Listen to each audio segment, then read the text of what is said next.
Hey guys, tonight we're traveling to ancient Egypt to meet perhaps the most misunderstood woman in history, Cleopatra. So before you get comfortable, take a moment, like the video and subscribe, but only if you genuinely enjoy what I do here. And let me know in the comments where you're tuning in from and what time it is for you. It's always fascinating to see who's joining us from around the world. Now, dim the lights, maybe turn on a fan for that soft background hum, and let's ease into tonight's journey together. If you were asked to describe Cleopatra using only one word, there's a good chance that word would be beautiful. Not queen, not scholar, not polyglot, not one of antiquity's most capable political survivors. Just beautiful.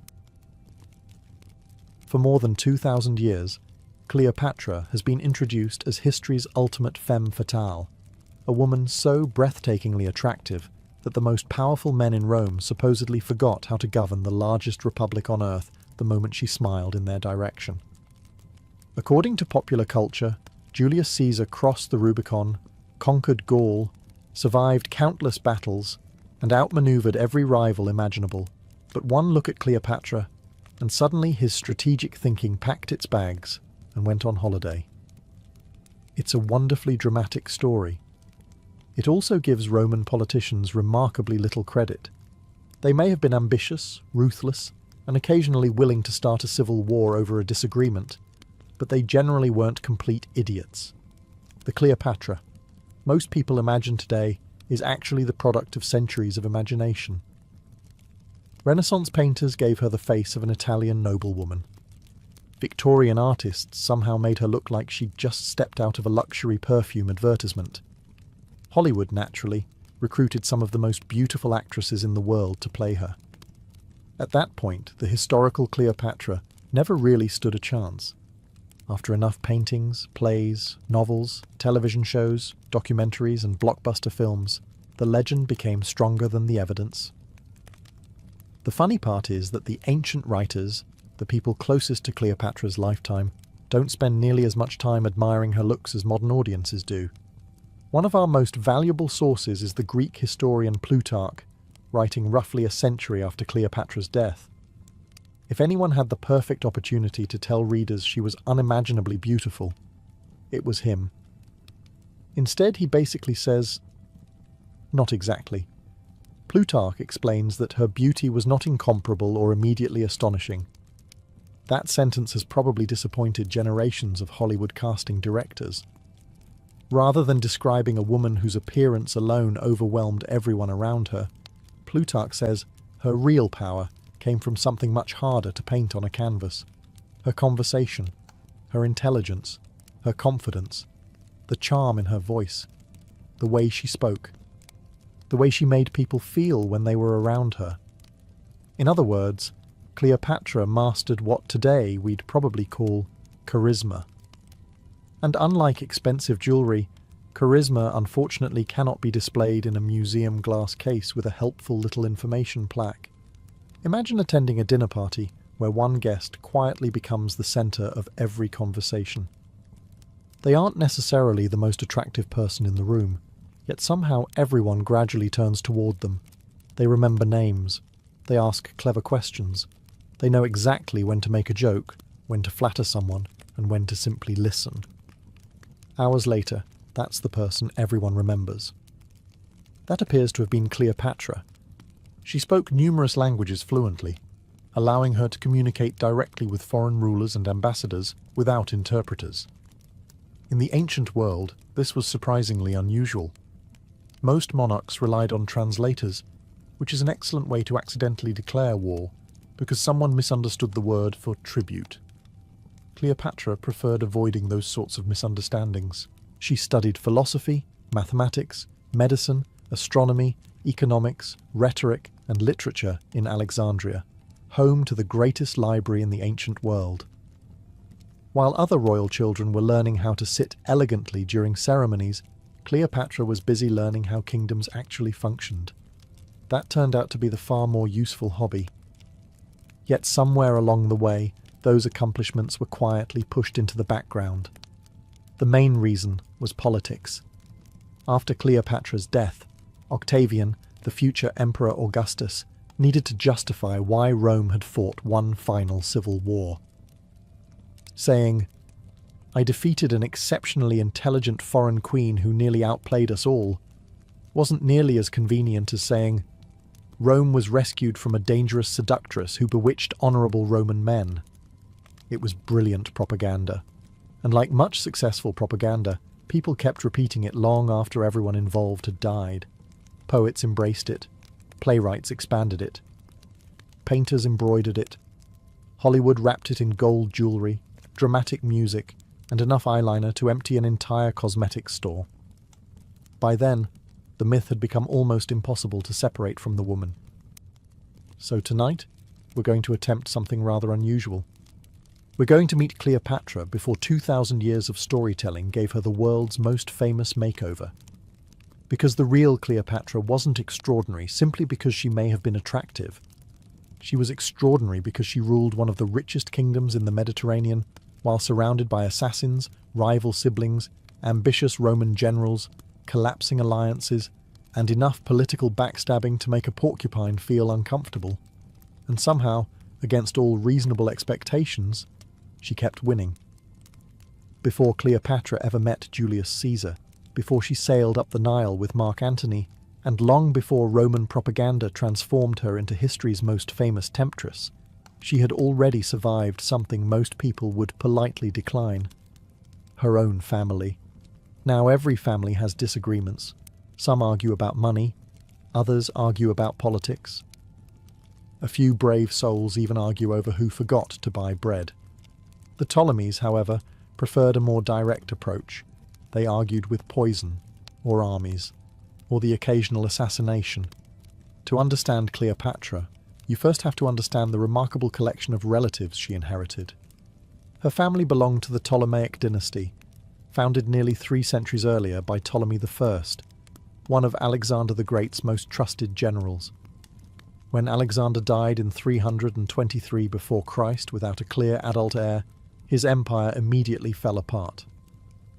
His generals divided the territories between themselves, and Ptolemy claimed Egypt. It was an excellent choice.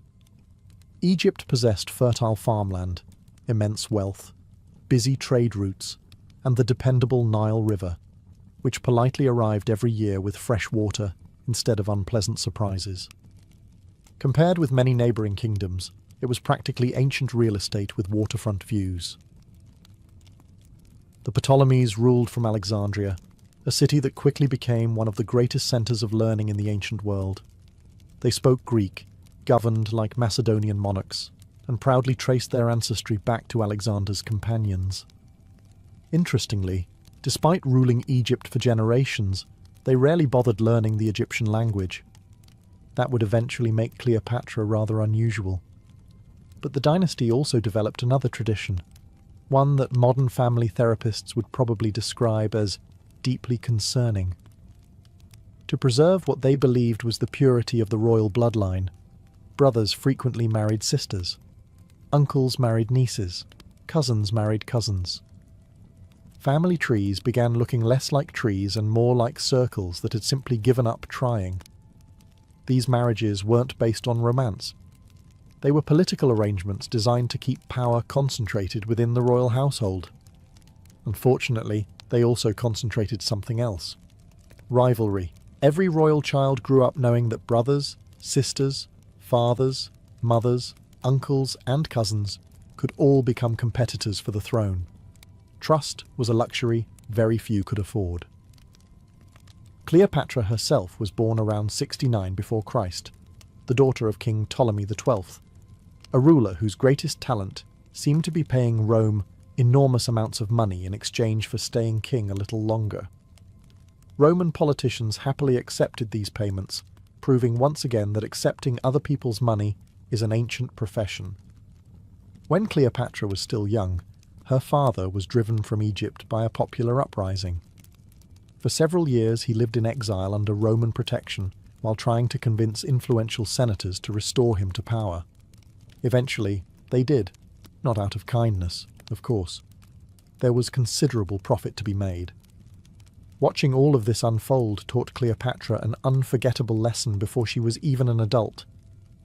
power was rarely inherited safely.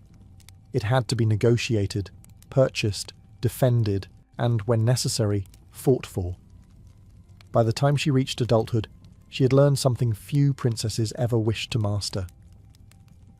In her family, surviving was often a greater achievement than simply being born royal.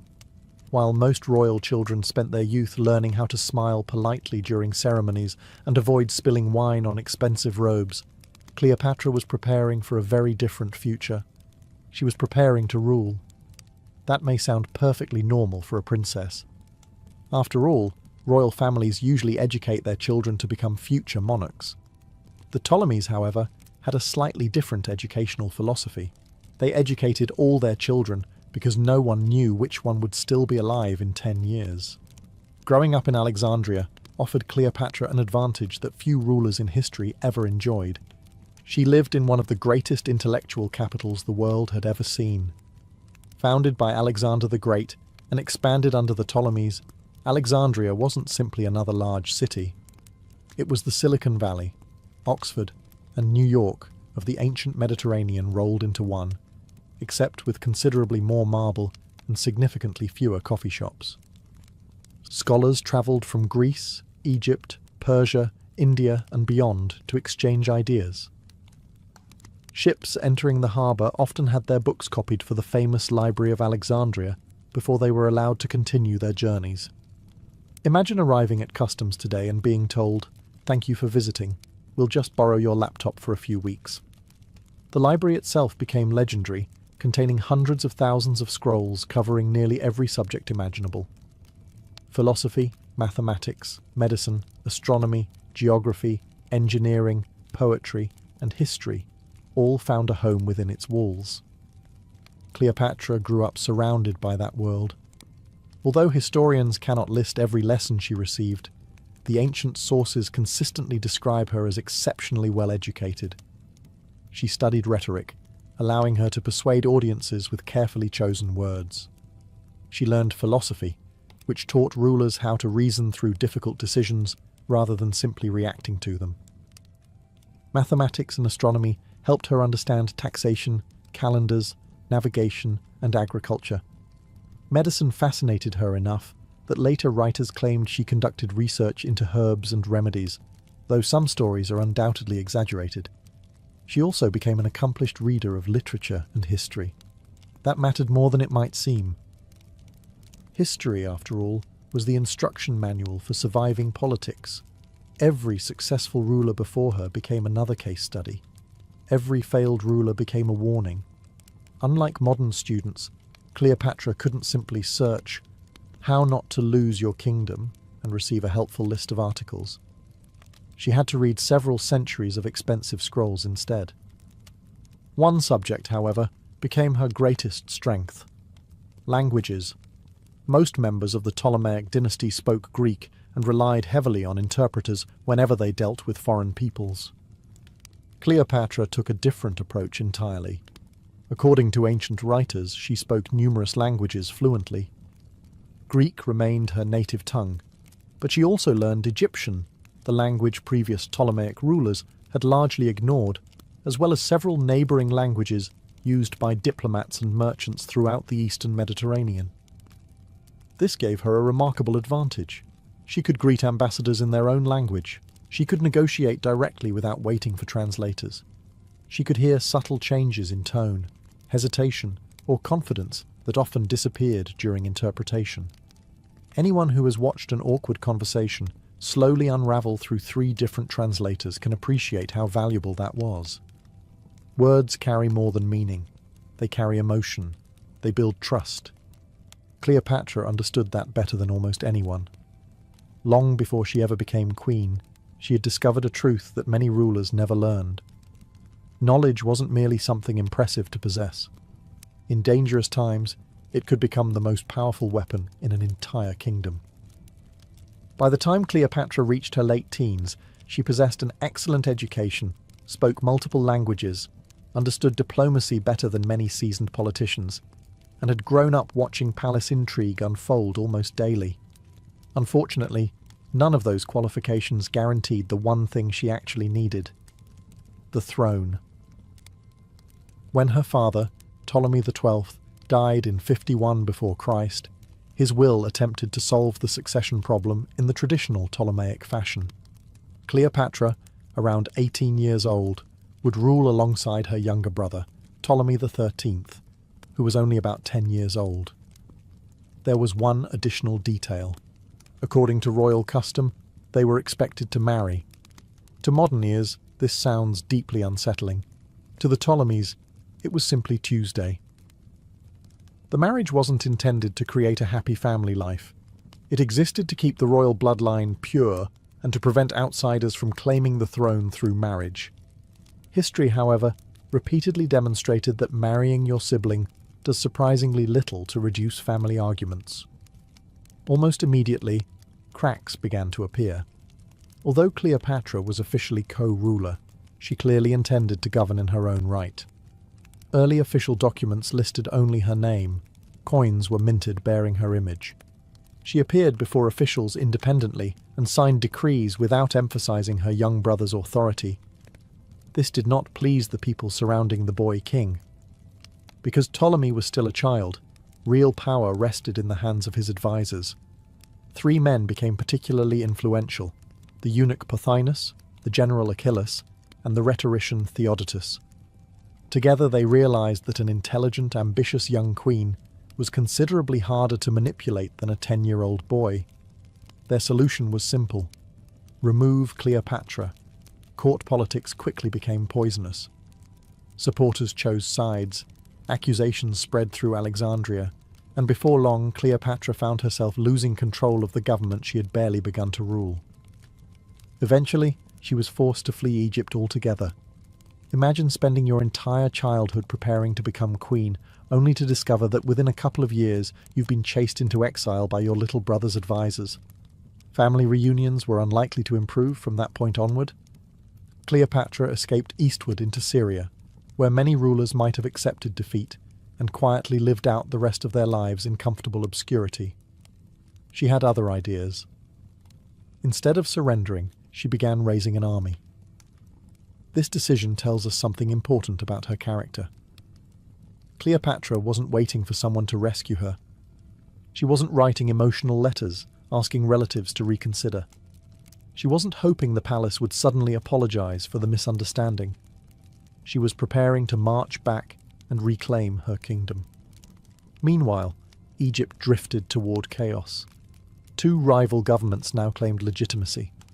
Cleopatra gathered forces outside the country, while Ptolemy XIII remained in Alexandria under the guidance of his advisors. Civil war seemed increasingly inevitable. Then, quite unexpectedly, events in Rome transformed everything. Across the Mediterranean, Julius Caesar had just defeated his rival Pompey in another brutal Roman civil war. Pompey fled across the sea seeking refuge in Egypt, believing the young king would honor old alliances. Instead, the king's advisors made what they believed was a brilliant political calculation.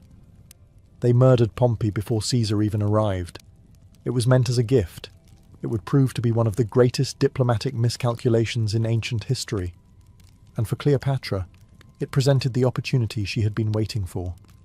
When Julius Caesar arrived in Alexandria in 48 before Christ, he probably expected a short diplomatic visit. Instead, he walked directly into one of the most complicated family disputes in ancient history. Rome had just endured years of civil war.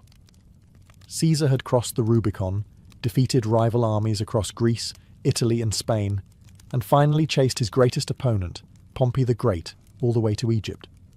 Pompey believed Egypt would welcome him. After all, Cleopatra's father had owed much of his throne to Roman support, and Pompey himself had helped restore the Ptolemaic king years earlier. Surely Egypt would reward old friends. Instead, the advisors surrounding young Ptolemy XIII decided to impress Caesar by murdering Pompey before he even reached shore. The plan sounded clever during the meeting. It sounded considerably less clever once Caesar actually arrived. According to ancient historians, Caesar was presented with Pompey's severed head as a diplomatic gift. Rather than thanking them, he was horrified. Pompey had been his political rival, certainly, but he had also once been his ally, his son-in-law, and one of Rome's greatest generals. Romans admired victory, but they also respected dignity. Executing a defeated guest who had come seeking protection did not exactly scream trustworthy allies. The advisors had hoped to earn Caesar's gratitude. Instead, they earned his suspicion. Suddenly, Caesar found himself in the middle of Egypt's succession crisis.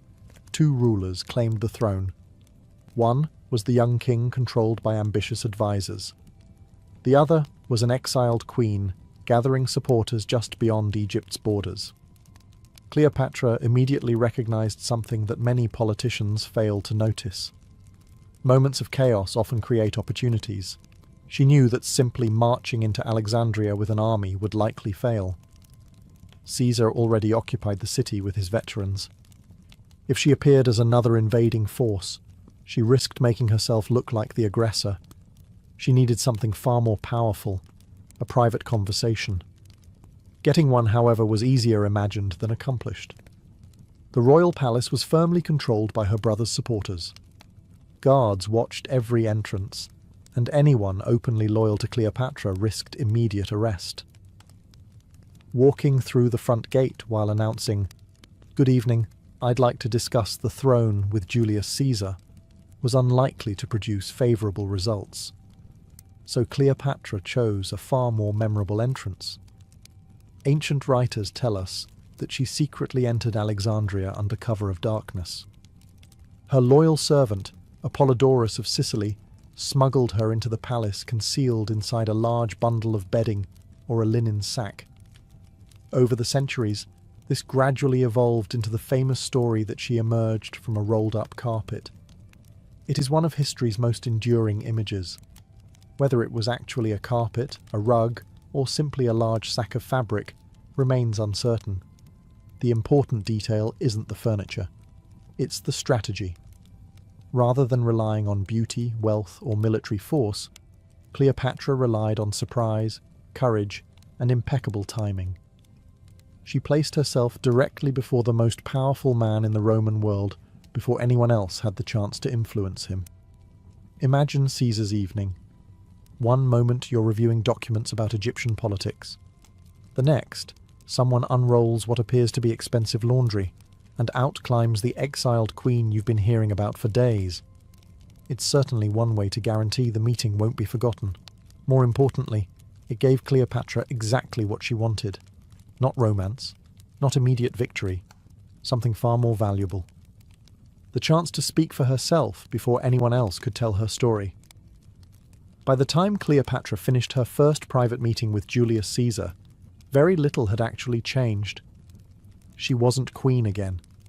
Her brother still occupied the palace. The Egyptian court still wanted her gone. And Caesar still commanded fewer than 4,000 Roman soldiers inside a city whose population greatly outnumbered him. Yet everything had changed, because Caesar had now heard both sides of the story. For years, countless books, films, and television series have suggested that Cleopatra won Caesar over through irresistible beauty alone. It's certainly a romantic explanation. It also ignores one rather inconvenient fact. Julius Caesar was 52 years old. He had spent more than 3 decades navigating Roman politics, defeating rival generals, surviving assassination attempts, suppressing rebellions, and outmaneuvering some of the sharpest minds of his generation. This was a man who had negotiated with tribal chiefs, senators, kings, pirates, and political enemies before breakfast. He was not easily manipulated. If simply being attractive were enough to control Julius Caesar, Rome would have collapsed much earlier. Instead, Caesar saw something much more valuable. He saw competence. Cleopatra arrived prepared. She knew Egypt's political situation better than anyone. She explained how her father's will had legally named both siblings as joint rulers. She exposed the influence of the advisors controlling her younger brother, and likely emphasized that she, unlike them, could offer stability. And stability was exactly what Caesar wanted. Rome depended heavily on Egyptian grain. Every year, enormous shipments crossed the Mediterranean, feeding hundreds of thousands of Romans. A stable Egypt meant a stable food supply. A civil war in Egypt threatened both Rome's economy and Caesar's political future. Choosing between Cleopatra and the advisors wasn't simply deciding which royal sibling seemed more pleasant. It was deciding who was most likely to govern effectively. Caesar had built his career on recognizing talented people. He wasn't searching for the most beautiful queen. He was searching for the safest investment. The advisors surrounding Ptolemy XIII quickly realized that Caesar was slipping beyond their influence. That made them nervous. Very nervous. They demanded that Caesar leave Egypt. They insisted he had no authority to interfere in Egyptian affairs. Caesar calmly replied that he was merely carrying out the wishes of the late king's will, which had actually asked Rome to oversee the succession if necessary. Whether this was genuine concern for Egyptian law or remarkably convenient legal interpretation depends entirely on whom you ask. Either way, Caesar wasn't leaving. The palace atmosphere became increasingly tense. Meetings grew colder. Guards watched one another carefully. Every conversation carried political consequences. Outside the palace, supporters of both rulers gathered throughout Alexandria. Rumors spread faster than facts.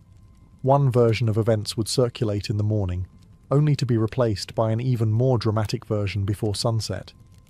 Ancient cities didn't have social media, but they certainly had gossip. In some respects, it worked even faster. Then the situation exploded. Achilles, commander of the Egyptian army and loyal to Ptolemy's advisors, marched toward Alexandria with roughly 20,000 soldiers. Caesar suddenly found himself trapped. His small Roman force occupied the royal quarter, surrounded by a hostile city and facing an army several times its size. It was no longer simply Cleopatra's struggle for the throne. It had become Caesar's struggle to survive. For Cleopatra, there was now no turning back. She had gambled everything on one Roman general. If Caesar fell, she would almost certainly fall with him. Fortunately for both of them, Julius Caesar had developed an unfortunate habit for his enemies. The more impossible the situation appeared, the more dangerous he tended to become. If Cleopatra thought that convincing Julius Caesar to support her claim would immediately place the crown back on her head, the next few months were a rather unpleasant reminder that politics rarely works that efficiently. Winning an ally and winning a kingdom were two very different things. The moment Caesar declared that he intended to settle the dispute between Cleopatra and her brother, Alexandria erupted into chaos.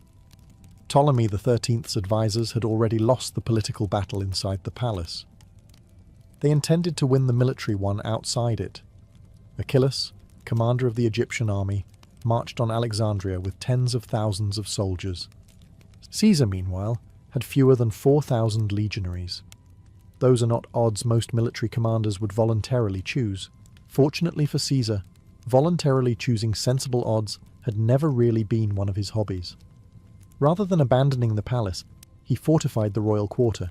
His soldiers secured key buildings, blocked streets, and established defensive positions overlooking the harbour.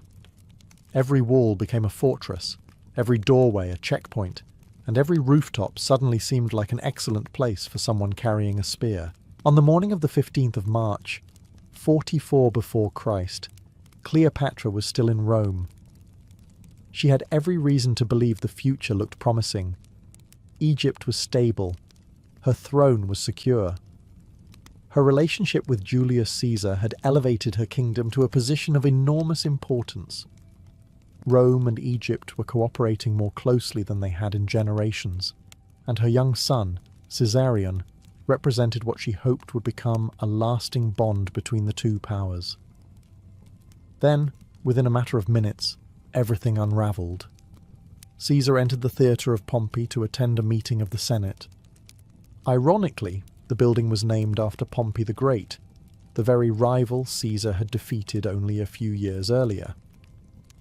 History occasionally enjoys arranging these little coincidences, as if it were trying a bit too hard to impress future historians. As Caesar took his seat, a group of senators surrounded him. At first, it appeared to be an ordinary petition. Then one senator grabbed his toga, another drew a dagger, Within moments, dozens of blades flashed through the crowd. Ancient sources tell us Caesar was stabbed 23 times. Whether every wound landed or not is still debated, but one fact is certain. The most powerful man in the Roman world lay dead before the Senate meeting had truly begun. The assassins believed they had saved the Roman Republic. Instead, they guaranteed years of civil war. News spread across Rome with astonishing speed.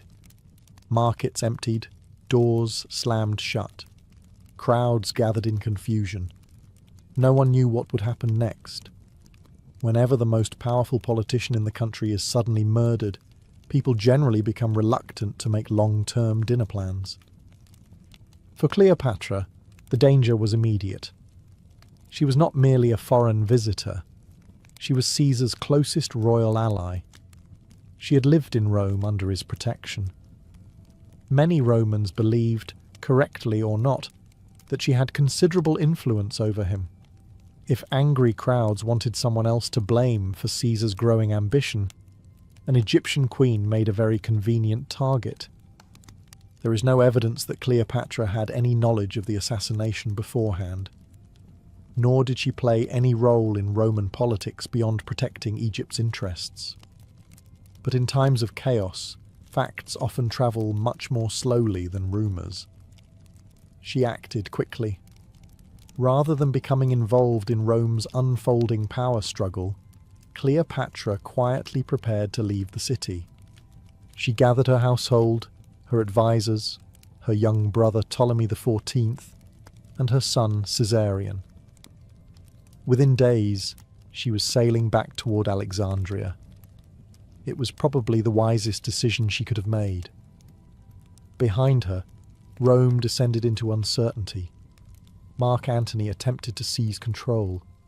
The assassins hoped to restore the Republic. A young man named Octavian, Caesar's adopted heir, barely 18 years old, returned to Italy to claim his inheritance. At the time, few people considered Octavian the most dangerous figure in Roman politics. He seemed inexperienced, physically unimpressive, and far younger than his rivals. History has repeatedly demonstrated that underestimating quiet young politicians is rarely an excellent career choice. Back in Egypt, Cleopatra faced another difficult challenge. Caesar, the man whose support had secured her throne, was gone. Everything she had built over the past 4 years suddenly rested on uncertain foundations. Even more importantly, Caesar had left behind no official recognition of Caesarion as his heir. Instead, his will named Octavian as his adopted son. That single document changed the future of Rome, and although Cleopatra could not yet know it, it had also begun the countdown to the greatest conflict of her entire reign. After Julius Caesar's assassination, Cleopatra did something that often goes unnoticed. She waited. That might not sound particularly exciting, but in politics, knowing when not to act can be every bit as important as knowing when to charge into battle. While Rome tore itself apart once again, Cleopatra focused on strengthening Egypt. Taxes were collected, trade resumed, grain exports continued, and Alexandria remained one of the wealthiest cities in the Mediterranean. She understood something many ambitious rulers forget. Civil wars eventually end. The survivors remember who stayed useful. Over the next few years, Rome descended into yet another struggle for power. Mark Antony, Caesar's trusted general, joined forces with the young Octavian and Marcus Lepidus to form what historians call the Second Triumvirate. Together, they hunted down Caesar's assassins, defeating Brutus and Cassius at the Battle of Philippi. With their enemies gone, the victors divided the Roman world between themselves. Octavian took the west, Antony governed the east, and the east happened to include Egypt. Soon enough, Antony summoned Cleopatra to meet him in the city of Tarsus, in what is now southern Turkey. Officially, he wanted answers. During Rome's recent conflicts, Cleopatra had remained carefully neutral, though she had provided limited support where it best protected Egypt's interests. Antony wanted to know exactly where her loyalties lay. Many people imagine Cleopatra nervously preparing to defend herself. Instead, she prepared a performance. Not because she intended to seduce Antony, because she intended to impress him. According to Plutarch, Cleopatra sailed into Tarsus aboard an extraordinary royal barge. Purple sails caught the wind, silver oars flashed in the sunlight, musicians played softly across the water, and fragrant incense drifted through the air. Servants dressed as mythical figures surrounded the queen while she herself appeared as the goddess Aphrodite. It sounds almost theatrical. That was precisely the point. Cleopatra understood symbolism better than almost anyone alive. She wasn't introducing herself as another nervous client, begging Rome for protection.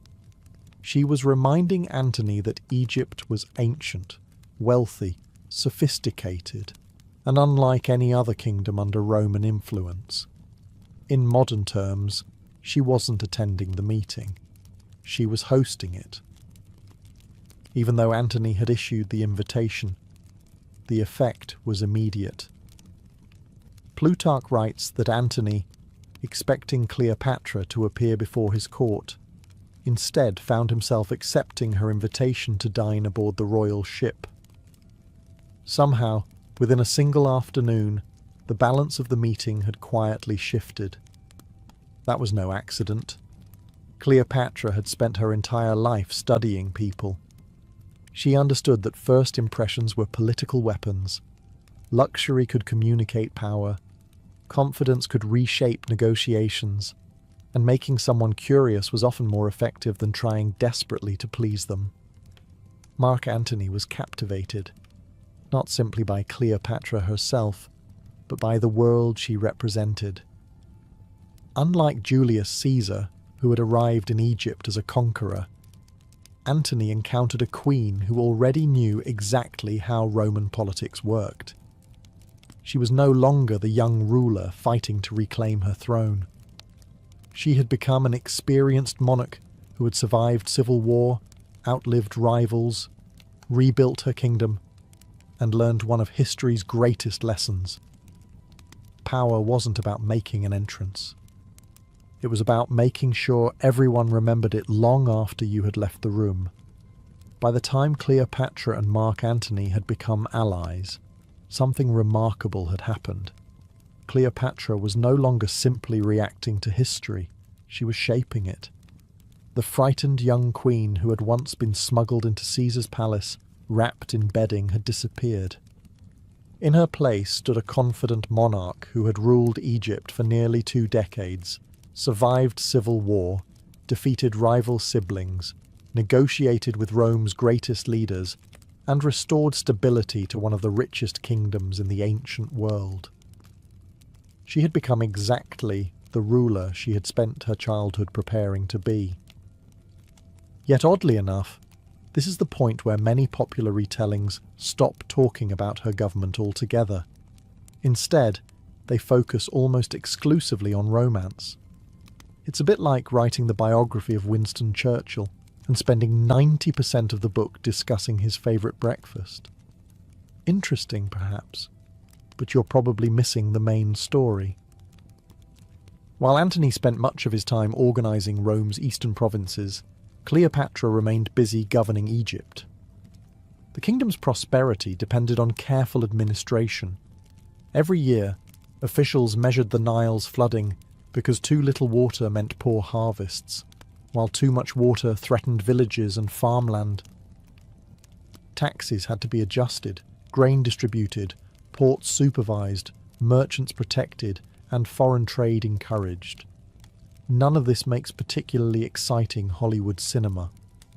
No one has ever dramatically whispered, "Quick, the annual tax assessments are ready." Yet these ordinary decisions kept Egypt wealthy. Alexandria continued to flourish as the commercial heart of the eastern Mediterranean.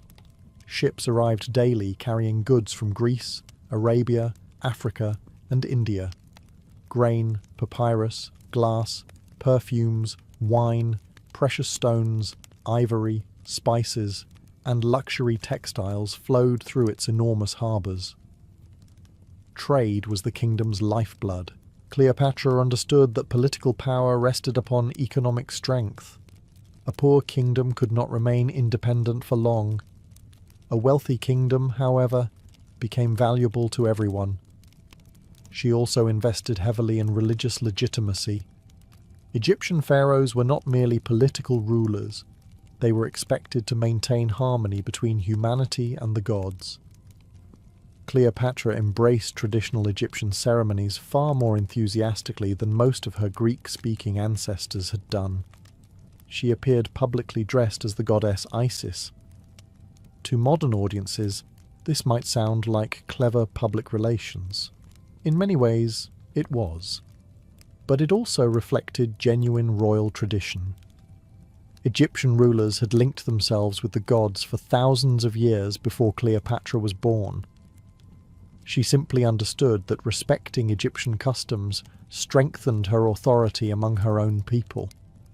Meanwhile, Roman visitors often found themselves impressed by something else entirely: her conversations. Ancient writers repeatedly mention that Cleopatra could speak intelligently about politics, literature, science, philosophy, and diplomacy. She possessed that rare ability to make powerful men feel they were speaking with an equal, rather than simply addressing another monarch.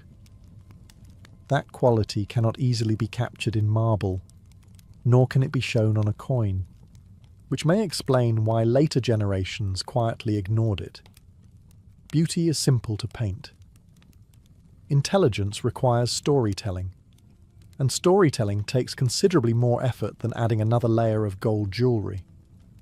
By now, Cleopatra had built something extraordinary. Not merely a famous romance, not merely a glamorous court, but one of the most stable and prosperous kingdoms in a Mediterranean world that seemed increasingly determined to solve every disagreement with another civil war. Unfortunately, peace rarely lasts forever. Back in Rome, a young ruler named Octavian had been watching everything very carefully, and he was already beginning to understand that defeating Mark Antony would require defeating Cleopatra first, even if only in the minds of the Roman people. By the middle of the 1st century before Christ, Cleopatra had become something rather inconvenient. She was successful. Not simply successful by Egyptian standards, but successful enough to worry Rome's most ambitious politician. His name was Octavian. The young man who had once seemed too inexperienced to compete with seasoned generals had steadily eliminated his rivals. Lepidus had been pushed aside. Antony remained powerful, but he now spent much of his time in the eastern Mediterranean alongside Cleopatra. From Octavian's perspective, this wasn't merely a political problem. It was a public relations opportunity. Modern political campaigns often rely on television interviews, newspaper headlines, carefully edited videos, and social media posts. The Romans had something arguably even more effective: rumours, poets, public speeches, coins, and an audience that absolutely loved dramatic scandals. Octavian understood that defeating Antony on the battlefield might prove difficult. Defeating his reputation, however, could begin immediately. So he launched one of history's most successful propaganda campaigns. His message was remarkably simple. Mark Antony was no longer behaving like a proper Roman. He had abandoned Roman discipline. He had abandoned Roman values. Worst of all, he had fallen under the influence of a dangerous foreign queen. Notice something interesting. Octavian rarely attacked Cleopatra for being ugly. He rarely even claimed she was extraordinarily beautiful. Instead, he portrayed her as something much more frightening. A cunning, manipulative Eastern monarch who intended to dominate Rome through Antony. To Roman audiences, this struck a nerve. Rome had spent centuries celebrating its victories over foreign kings. The idea that a Roman general might serve an Egyptian queen felt humiliating. Octavian encouraged people to believe that Antony wasn't making his own decisions anymore. He was supposedly enchanted, bewitched, controlled. It was a wonderfully convenient explanation. After all, admitting that Antony had formed a deliberate political alliance with one of the Mediterranean's most capable rulers required considerably more thought. Blaming everything on one irresistible woman was much easier. Some things, it seems, never change. Meanwhile, Antony wasn't exactly helping himself. He openly spent time in Alexandria. He celebrated Egyptian ceremonies. He fathered children with Cleopatra. He granted eastern territories to Cleopatra and their children during a famous event historians call the Donations of Alexandria. To Cleopatra, these decisions strengthened her dynasty. To Octavian, they became political gold. He claimed Antony intended to divide Roman territory among foreign rulers. He suggested that Antony wished to move the centre of power from Rome to Alexandria. There was little evidence for many of these accusations. Evidence, however, is not always essential for effective propaganda. If a story confirms what people already fear, it spreads remarkably quickly. Even Antony's supporters struggled to answer every rumour. The campaign reached its peak when Octavian obtained Antony's will.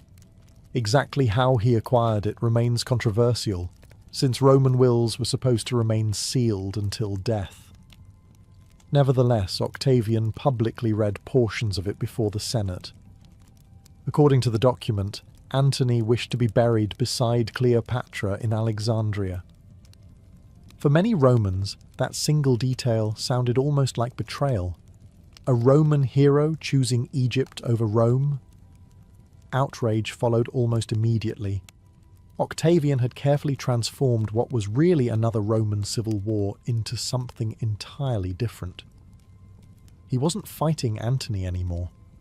Officially, Rome was going to war against Cleopatra. It was brilliant politics. And tragically for Cleopatra, it also ensured that history would remember her not as the accomplished queen who governed Egypt for more than 20 years, but as the foreign temptress Rome claimed had bewitched one of its greatest generals. The myth was winning. The war was about to decide whether the woman behind it would survive. By the year 31 before Christ, there was no longer any realistic hope of avoiding war. The alliance between Octavian and Mark Antony had completely collapsed. Years of accusations had poisoned any chance of reconciliation, and Cleopatra found herself standing beside the one Roman leader who could still challenge Octavian's growing power. History often presents this moment as a simple love story. Antony chose Cleopatra over Rome. Rome became angry. Everyone fought. Reality, as usual, was considerably more complicated. This was a struggle over who would control the Roman world. Cleopatra understood exactly what was at stake. If Antony defeated Octavian, Egypt would almost certainly remain an independent kingdom, protected by the strongest military alliance in the Mediterranean. Her children would inherit a secure dynasty, and Alexandria could continue flourishing as one of the world's greatest cities. If Octavian won, Egypt would become a Roman possession. The Ptolemaic dynasty would almost certainly disappear, and Cleopatra herself would likely become the prize of the victor. Neither outcome left much room for compromise. During the months leading up to the final campaign, Antony and Cleopatra assembled an enormous force. Their combined fleet numbered hundreds of ships, accompanied by tens of thousands of soldiers stationed throughout Greece. It was one of the largest military operations the ancient Mediterranean had ever witnessed. On paper, their chances looked remarkably good. Reality, however, had begun quietly working against them. Antony's officers argued among themselves. Supplies became increasingly difficult to manage. Disease spread through crowded camps. Several important commanders lost confidence and defected to Octavian's side. Every week seemed to bring another unpleasant surprise. Military campaigns have a remarkable habit of refusing to follow optimistic planning meetings. Meanwhile, Octavian possessed one enormous advantage: his brilliant admiral, Marcus Agrippa. While Octavian often receives most of the credit for victory, Agrippa was arguably one of the greatest naval commanders Rome ever produced. Patient, disciplined, and relentlessly practical, he steadily captured strategic ports, disrupted Antony's supply lines, and forced his enemies into increasingly difficult positions. By the time the two fleets finally met near the Greek coast at Actium, Antony was no longer fighting on his own terms. The battle began on the 2nd of September. Unlike the dramatic naval clashes shown in films, ancient sea battles were often slow, confusing affairs. Massive warships maneuvered awkwardly across the water, while crews struggled to ram enemy vessels or board them with infantry. Smoke from burning ships mixed with shouted orders, flying arrows, and the constant crash of wood against wood. Somewhere within this chaos, Cleopatra commanded her own Egyptian squadron. She wasn't watching comfortably from a distant palace balcony. She was present with the fleet, risking exactly the same defeat as everyone else. Then came the decision historians have debated for 2,000 years. At a crucial moment, Cleopatra's 60 ships suddenly broke through an opening in the fighting and sailed south toward Egypt. Antony saw them leaving. Without warning, he abandoned the battle and followed. To later Roman writers, this became the ultimate proof that Antony had sacrificed victory for love. Modern historians are far less certain. Some argue it was a planned withdrawal intended to preserve the treasury and remaining fleet. Others believe the battle had already been lost, making escape the only rational option. The truth remains uncertain, because the surviving accounts were largely written by authors living under Octavian's rule. What is certain is the result. The remaining fleet surrendered. Octavian had won. For Cleopatra, the consequences were immediate. The queen, who had spent more than 20 years preserving Egypt's independence, now faced the one future she had worked her entire life to prevent. Rome was coming. And this time, there would be no Julius Caesar arriving to save her. When Octavian entered Alexandria in 30 before Christ, Cleopatra already knew how the story was supposed to end. Not the version historians would eventually write. Her own story. She had ruled Egypt for more than 20 years. She had survived palace conspiracies, civil wars, exile, Roman invasions, and enough family betrayals to make future royal dynasties seem surprisingly functional by comparison. She had outlived 2 brothers, formed alliances with the 2 most powerful Romans of her age, rebuilt her kingdom, and preserved Egypt's independence longer than almost anyone thought possible. Now there was only one battle left. The battle over how she would be remembered. Mark Antony, devastated by the defeat at Actium, attempted one final defence of Alexandria. It was brave, determined, and ultimately hopeless.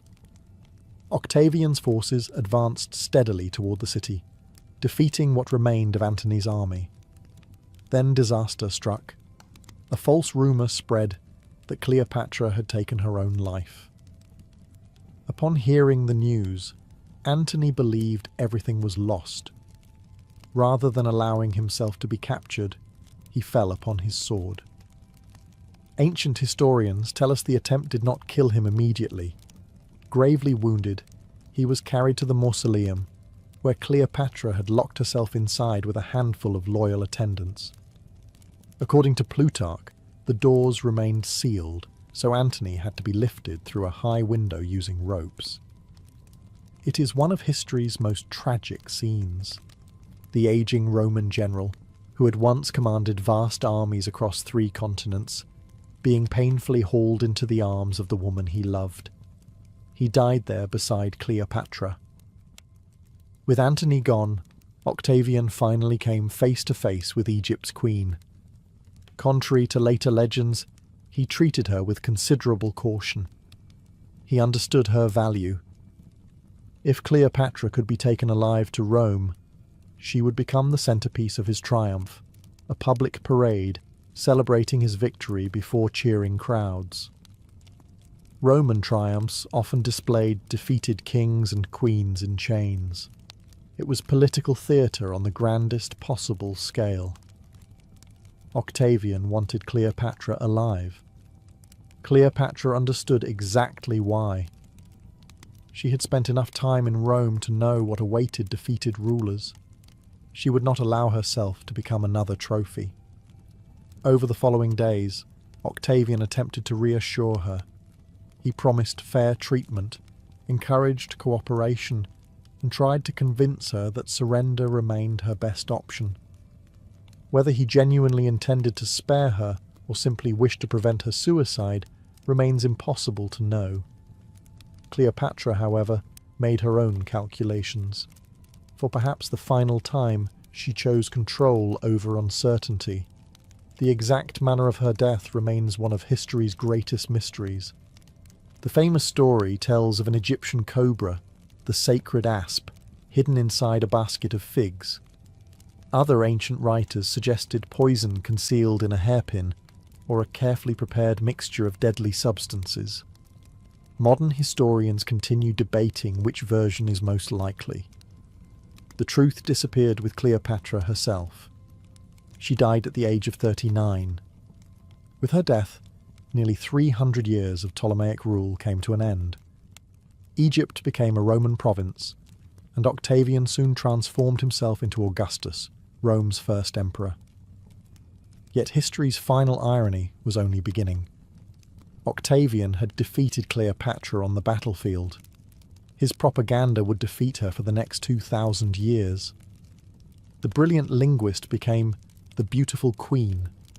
The accomplished administrator became the seductress. The ruler who preserved Egypt through one of antiquity's most dangerous eras became remembered mainly for her romances. And perhaps that is Cleopatra's greatest tragedy. Not that she lost her kingdom, but that one of history's most capable rulers became famous for something the ancient writers themselves rarely claimed was exceptional. Her beauty became immortal. Her brilliance deserved the same. Long before Henry VIII settled into his chair, before the first goblet of wine was poured, or the first roast appeared beneath glittering silver platters, Hampton Court Palace was already awake. The royal meal did not begin when the king entered the room. In truth, it had begun hours earlier, while most of England was still rubbing sleep from its eyes.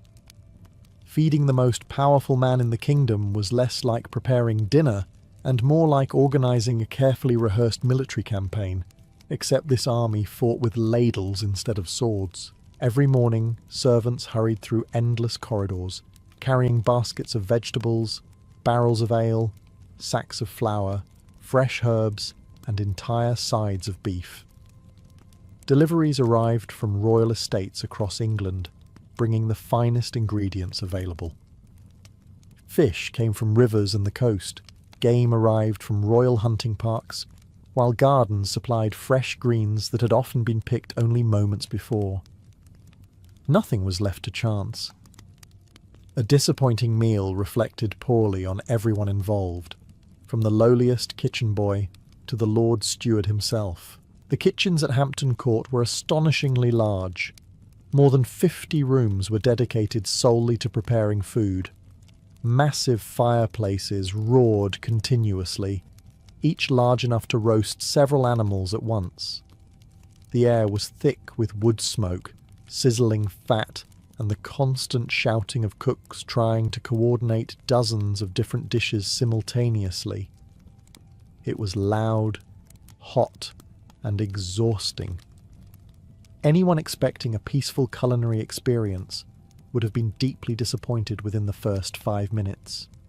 Hundreds of servants worked together in carefully organised teams. Some butchered meat, while others kneaded bread or stirred enormous cauldrons filled with soup and stew. Young boys spent entire shifts turning heavy roasting spits by hand so the meat cooked evenly. Imagine explaining to your parents that your career ambition was spending 12 hours rotating a pig over a fire. Tudor career counselling was not especially inspiring. Every task followed strict rules. Timing mattered, because many dishes had to reach the king while still steaming hot. Unlike today, there were no ovens keeping food warm, and certainly no microwave waiting to rescue a forgotten pie. Once a meal left the kitchen, dozens of servants formed an intricate chain, carrying each platter through corridors and courtyards toward the great hall or the king's private apartments. Yet the greatest challenge had nothing to do with cooking itself. Every loaf of bread, every goblet of wine, every slice of meat was destined for a king who trusted very few people. Before Henry ever lifted his knife, another elaborate ritual had to unfold, one designed not to impress his guests, but to ensure the meal would not become his last. If the royal kitchens were the heart of Hampton Court Palace, then the people working inside them were its tireless heartbeat. By the time Henry VIII's dinner approached, hundreds of men and women had already been labouring for hours. Some had started before sunrise, while others had barely slept after preparing the previous evening's feast. Feeding one king and the enormous household that surrounded him required one of the largest domestic workforces in Tudor England. At its peak, Henry's household numbered well over 1,000 people. Not all of them ate alongside the king, of course, but many depended on the palace kitchens for their daily meals.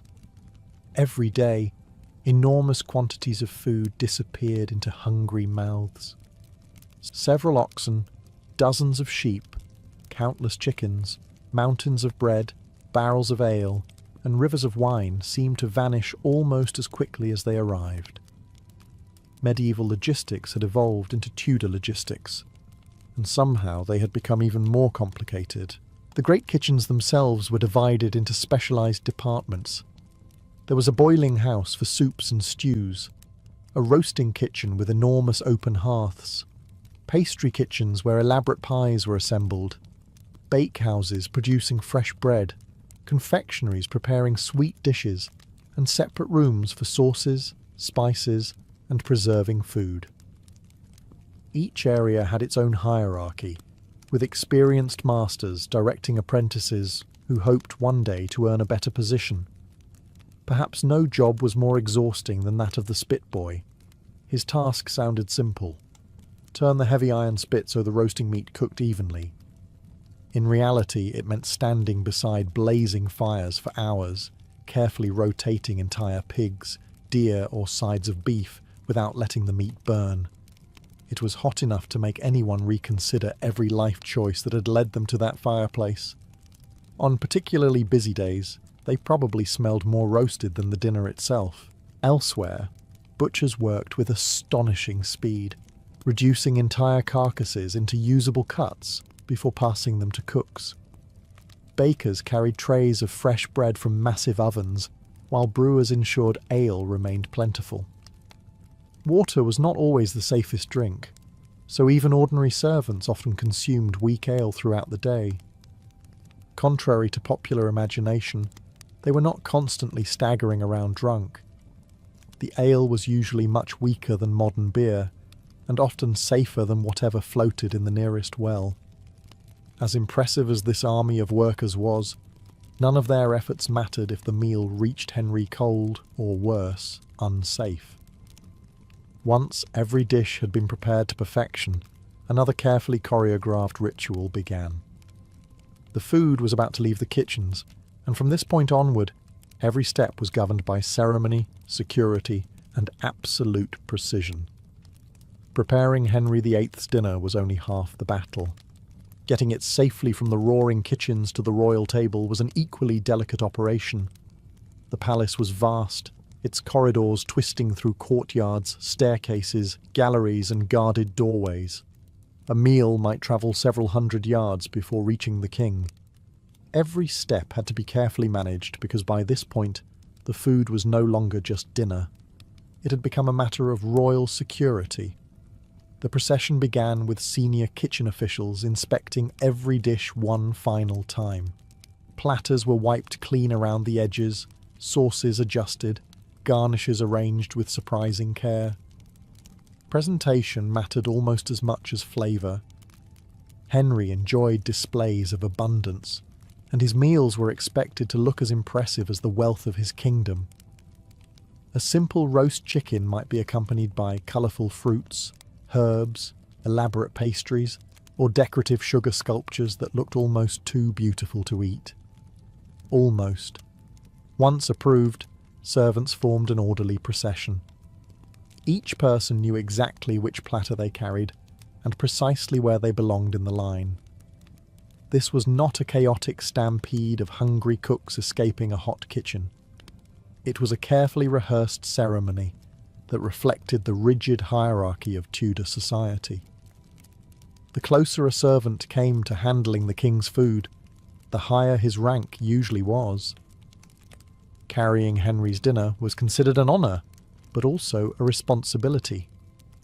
Dropping the king's roast in front of half the court was unlikely to improve one's career prospects.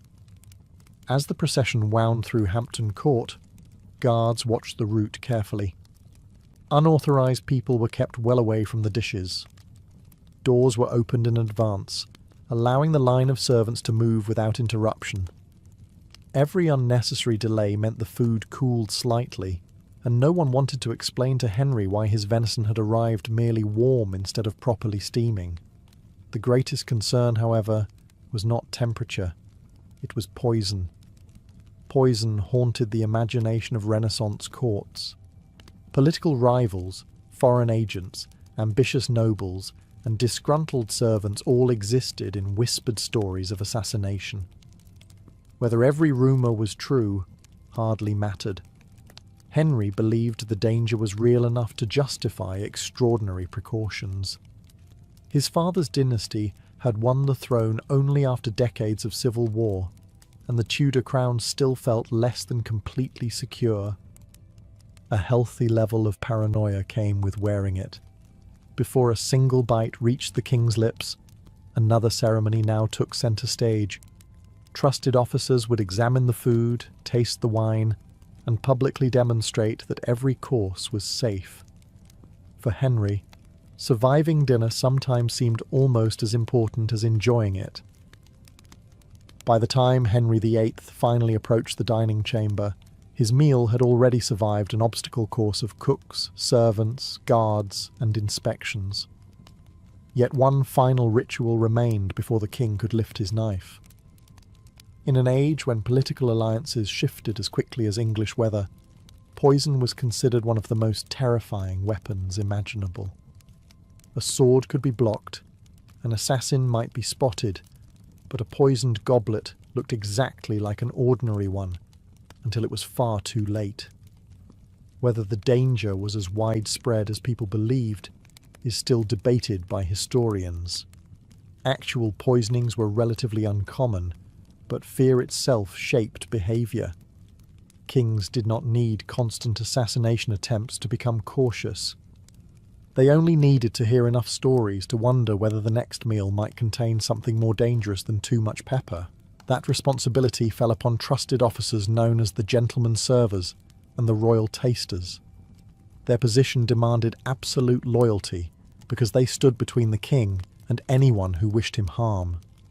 Every dish, every cup of wine, every loaf of bread passed through their hands before it ever reached Henry. One of the most important ceremonies was known as the ceremony of the tasting.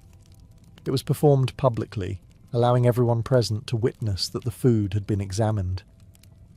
A servant would taste selected dishes while another sampled the wine.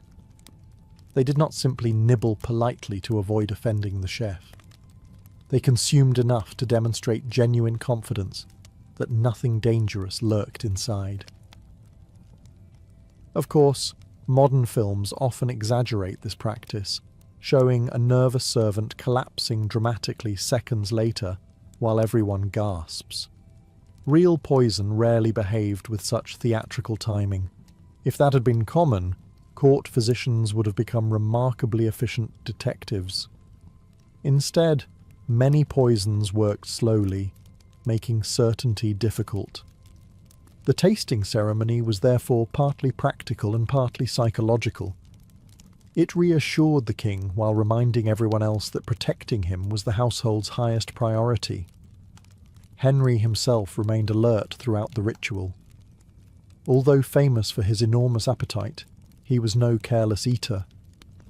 Years of political intrigue, rebellions, religious conflict, and shifting loyalties had taught him that a crown attracted enemies as reliably as fresh bread attracted hungry dogs. Trust was a valuable commodity at court, and it was distributed in very small portions.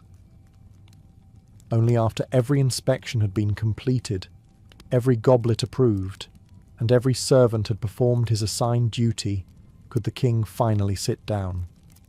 Yet even then, dinner was not merely a meal.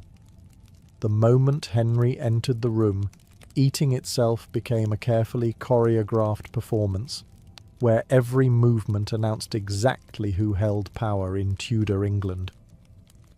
The moment Henry VIII entered the dining chamber, the atmosphere changed completely. Conversations softened, servants straightened their posture, and every pair of eyes discreetly shifted toward the king. This was not simply because everyone respected him. It was because every movement Henry made carried meaning. Even eating his supper became a carefully choreographed ceremony that reinforced his authority over England. Unlike the lively banquets often shown in films, many of Henry's daily meals, particularly later in his reign, were surprisingly formal affairs. If dining in public, he often sat alone beneath an elaborate canopy, known as the cloth of estate. The elevated position physically separated him from everyone else in the room. Even surrounded by dozens of nobles, Henry remained unmistakably the centre of attention. The message required no explanation. There was the king, and then there was everyone else. His place at the table reflected this hierarchy perfectly. Fine linen covered the surface, polished silver gleamed beneath candlelight, and expensive goblets stood beside beautifully crafted plates. Contrary to popular belief, people did not eat from mountains of gold every day. Gold was certainly displayed on important occasions, but silver dominated royal dining because it was valuable, practical, and easier to maintain. Besides, polishing enough gold to satisfy Henry would have given an entire generation of servants permanent arm pain. Before Henry touched a single bite, several rituals unfolded. A senior servant presented water so the king could wash his hands. This was partly about cleanliness, but it was also symbolic. Washing before a meal demonstrated refinement and good breeding. In an age before modern hygiene, it was also one of the smarter habits anyone could develop, especially after spending the morning handling dogs, horses, documents, coins, and countless hands during court business. Only trusted attendants stood close enough to serve the king directly. They carved meat, poured wine, and replaced dishes with practiced precision. Every movement had been rehearsed countless times. There was no reaching awkwardly across the table or asking, "Would your Majesty mind passing the salt?" The servants anticipated Henry's needs before he spoke, and speaking unnecessarily while serving the king was generally discouraged. Around the room, nobles carefully observed proper etiquette. They understood that royal dinners were not simply opportunities to eat well. They were opportunities to be seen. A misplaced gesture, poor manners, or an accidental breach of protocol could damage a reputation that had taken years to build. Tudor politics often unfolded over roasted venison as much as it did inside council chambers. And while everyone admired the magnificent display, the food itself began arriving in waves. Henry's table was about to become a showcase of England's wealth, filled with dishes that ranged from comforting to astonishingly extravagant. Once the ceremony had been completed, and the first dishes appeared before Henry VIII, the sheer quantity of food could leave even the most enthusiastic modern buffet enthusiast feeling slightly intimidated. A royal dinner was never intended to be modest. It was designed to display wealth, stability, and power. Every overflowing platter quietly announced that England's king possessed enough resources to feed an army, even if only one man was doing most of the eating. Meals were served in what the Tudors called courses, but these did not resemble the neat progression of appetizer, main course, and dessert familiar today. Instead, each course consisted of numerous dishes arriving together. The table quickly filled with roasted meats, baked pies, stewed vegetables, fresh bread, fish, pastries, sauces, fruit, and elaborate decorations. Guests helped themselves according to rank and proximity, while Henry enjoyed the finest selections prepared specifically for him. Beef formed the backbone of many royal meals, but it was far from the only option. Venison from the king's hunting parks was especially prized, while swan, peacock, heron, crane, and even porpoise occasionally appeared during grand feasts. Some of these animals were served more for prestige than flavour. Eating roast peacock certainly impressed your guests, although one suspects the peacock remained unconvinced about the whole arrangement. The kitchen also prepared countless pies. Tudor pies were wonderfully practical. Some contained beef, others venison, rabbit, pigeon, eel, or combinations of several meats. Thick pastry cases often acted more like sturdy cooking containers than something meant to be eaten. After baking, the filling remained moist while the crust absorbed grease and protected the contents.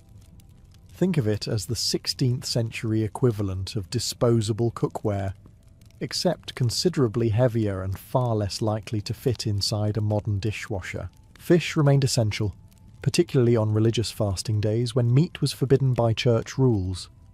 Salmon, trout, cod, herring, pike, oysters, mussels, and eels frequently appeared on royal tables. Clever cooks found endless ways to prepare them using herbs, wine, butter, vinegar, and imported spices. Tudor chefs understood that variety kept both diners and kings interested. Those imported spices represented astonishing wealth. Cinnamon, cloves, nutmeg, ginger, mace, saffron, and pepper travelled thousands of miles before reaching England. They cost fortunes and were used generously in royal kitchens. Modern diners often expect medieval food to be bland, but Henry's cooks had quite the opposite philosophy. If a dish could hold another pinch of expensive spice, they usually added it. Yet despite this remarkable abundance, eating remained governed by strict etiquette. Knowing how to behave at the royal table mattered almost as much as knowing what was being served, because one careless mistake could attract exactly the kind of attention no courtier wanted. A royal meal under Henry VIII was not simply about satisfying hunger. It was also an examination that everyone present took, whether they realised it or not. Every movement, every gesture, and every word could reveal breeding, education, loyalty, and social rank. The food might have been magnificent, but the real performance was taking place around the table. One of the first rules concerned where you sat. Seating was never random. The closer someone sat to the king, the greater their importance. Powerful nobles occupied the most prestigious places, while lesser courtiers found themselves farther away. Some important guests were fortunate enough to dine in Henry's presence. Others, despite holding respectable positions, ate elsewhere in the palace. Being invited to the king's table was a privilege that could raise a person's reputation almost overnight. Conversation itself followed invisible rules. People did not interrupt the king or loudly dominate discussions. When Henry spoke, others listened carefully. If he asked a question, the answer needed to be thoughtful without sounding overly rehearsed. Speak too little, and you appear dull. Speak too much, and you risked appearing arrogant. Navigating Tudor conversation required the balance of a tightrope walker carrying a tray of expensive wine. Table manners were equally important. Diners washed their hands before eating, partly for cleanliness, and partly because many foods were handled directly with the fingers. Forks, although beginning to appear elsewhere in Europe, had not yet become common in England. Most people relied on knives, spoons, and their hands. This sounds messy by modern standards, but there were strict expectations about how those hands should be used. Guests were expected to eat neatly and with restraint. Grabbing the largest portion, stuffing one's mouth, or reaching awkwardly across the table reflected badly on a person's character. Bread often served as both food and utensil, helping to scoop sauces or accompany meat.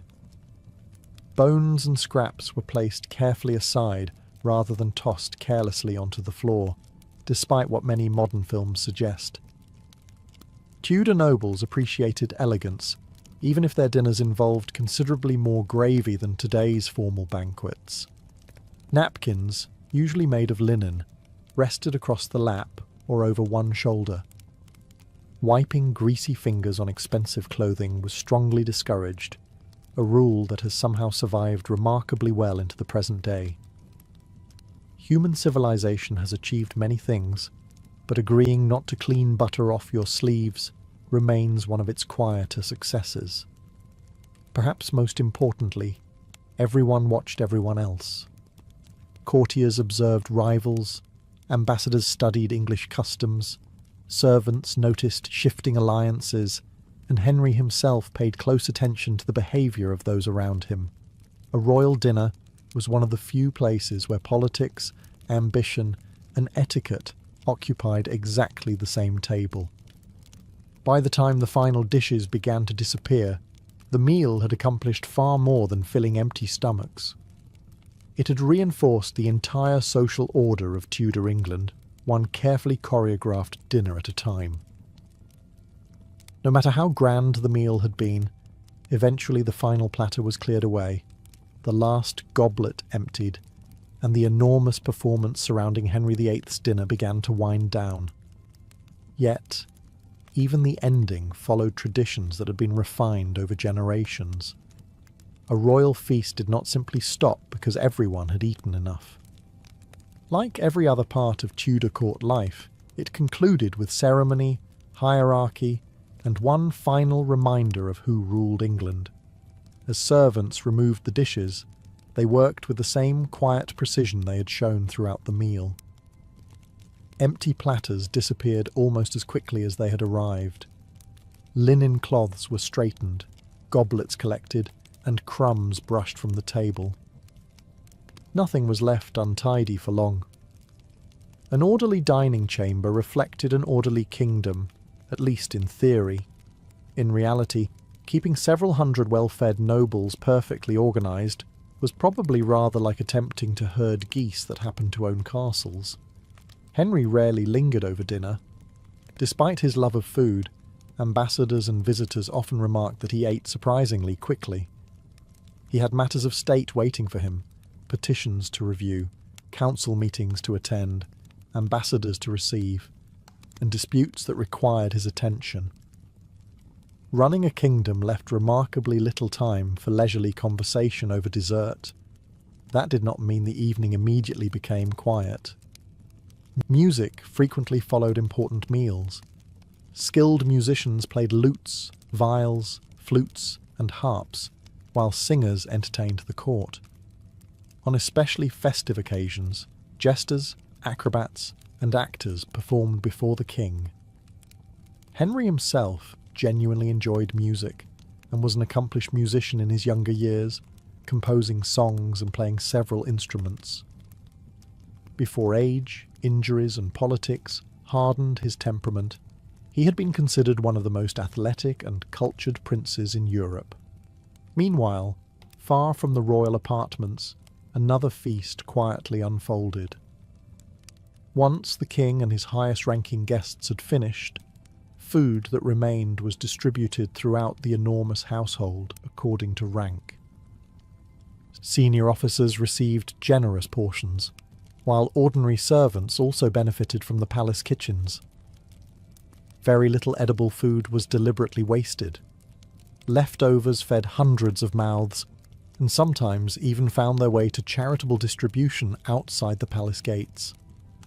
In an age when famine could still threaten entire communities, wasting perfectly good food would have seemed astonishingly irresponsible.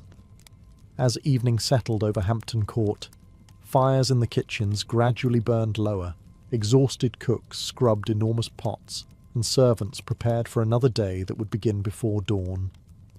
Tomorrow's meal was already occupying someone's thoughts. The king's appetite never took holidays. For Henry VIII, dinner had been far more than a chance to satisfy his hunger. It was a daily display of wealth, authority, loyalty, and tradition.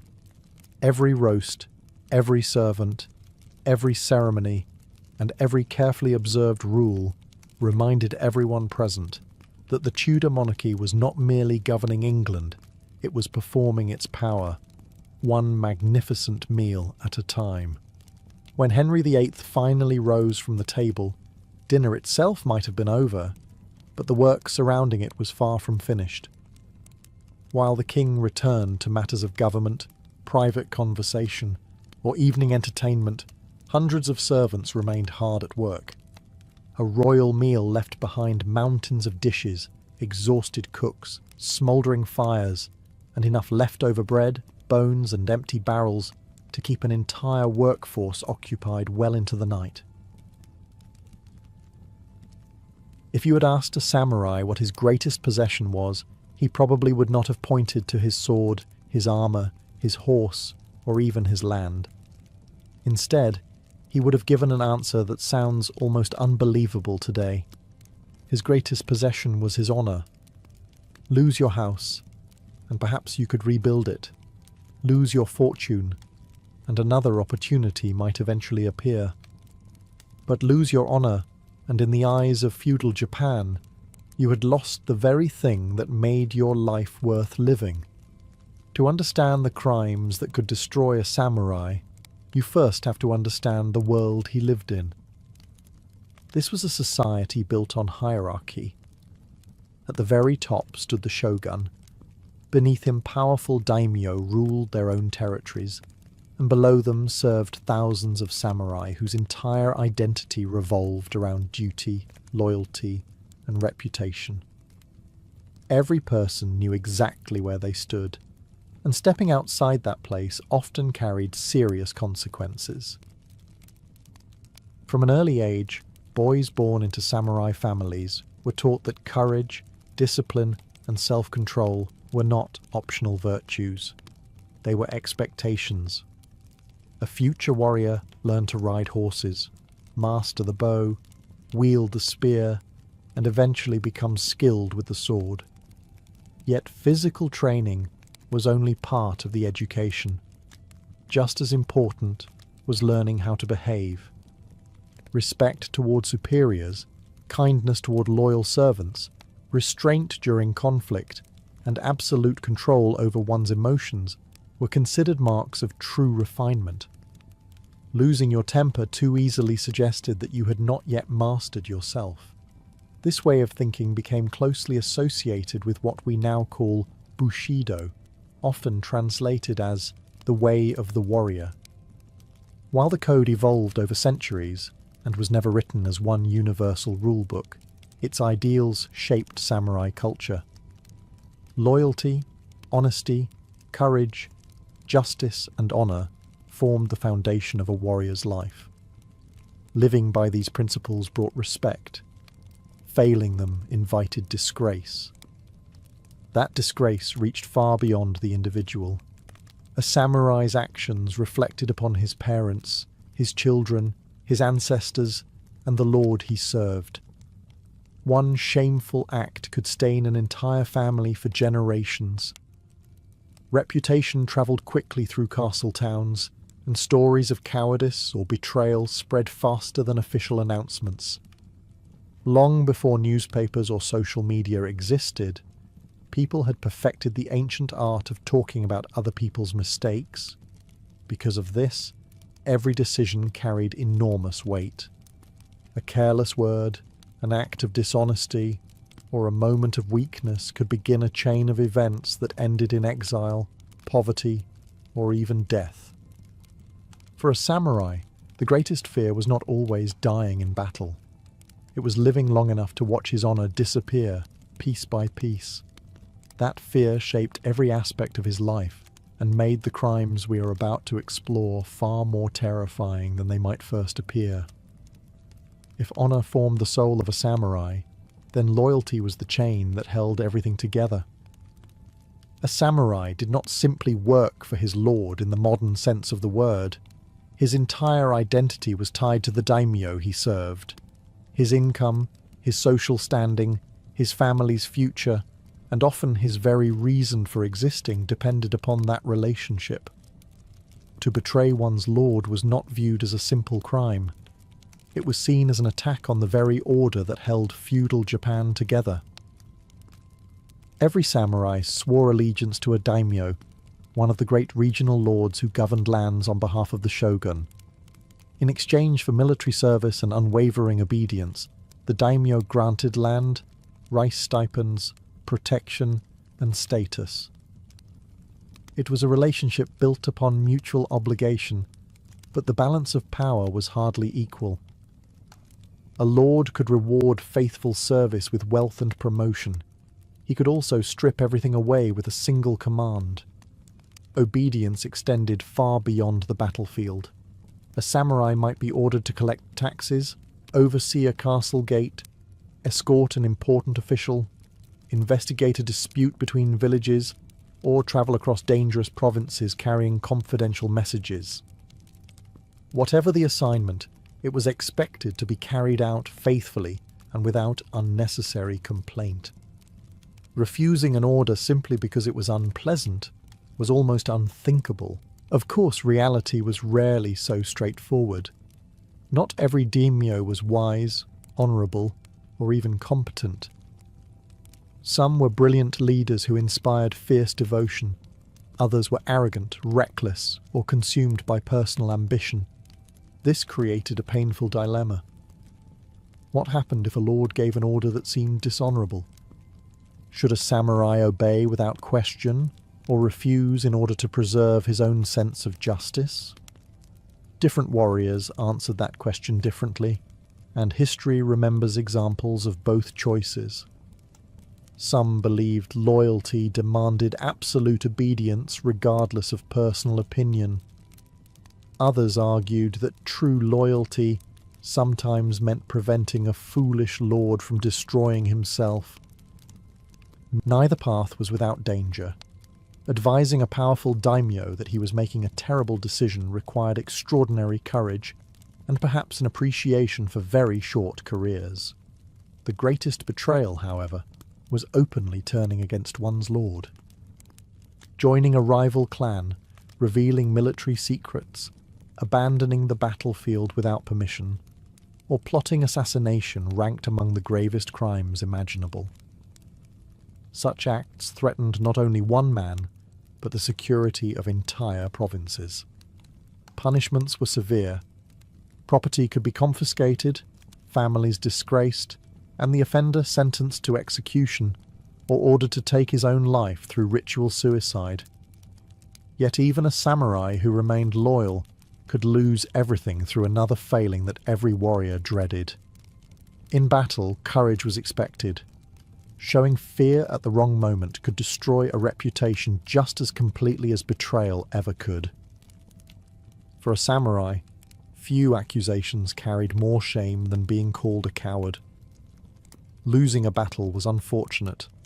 Being overwhelmed by impossible odds could even earn respect. But abandoning one's duty through fear was something entirely different. It was a stain that could follow a warrior for the rest of his life, long after the wounds of battle had healed and the banners had been folded away. From childhood, samurai were taught that death was always a possibility. Every lesson with the sword, every hour spent practicing archery from horseback, and every lecture on discipline prepared them for a simple reality. One day they might be asked to risk everything for their lord. The expectation was not that they would survive. The expectation was that they would stand their ground. This did not mean samurai were fearless. They were human beings after all. An arrow flying toward your face tends to inspire the same universal reaction regardless of culture or century. Horses panicked, drums thundered across the valley, smoke filled the air, and soldiers watched friends fall around them. Fear was unavoidable. Courage was not the absence of fear, but the ability to continue despite it. Battle itself was often far more chaotic than popular stories suggest. Films frequently portray elegant duels between famous warriors, while everyone else politely waits for the outcome. Reality was considerably messier.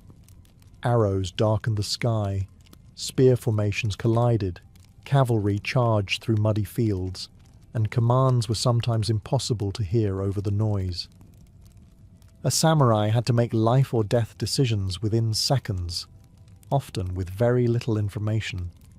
Running away without orders, abandoning one's post, or leaving fellow warriors exposed could have disastrous consequences. A single retreat at the wrong moment might open a gap in the battle line, allowing enemy troops to break through and turn an orderly defense into complete disaster. One frightened warrior could unintentionally condemn hundreds of others. Because of this, commanders punished cowardice harshly. A samurai who fled the battlefield without permission risked losing his lands, his position, and his family's reputation. In particularly serious cases, he could be ordered to commit seppuku, ritual suicide, as a final opportunity to reclaim a measure of honor through death. It was a grim reminder that in feudal Japan, surviving dishonor was sometimes considered worse than dying with dignity. Yet the judgment of cowardice was not always simple. Experienced commanders occasionally ordered strategic withdrawals to preserve their forces. Retreating under orders required discipline and courage of its own. The disgrace came not from falling back, but from placing personal survival above duty.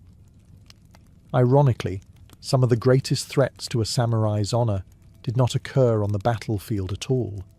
They happened during times of peace, when no swords were drawn, and temptation quietly whispered from within, rather than charging from across the field. Not every crime that ruined a samurai involved swords, battlefields, or dramatic betrayals.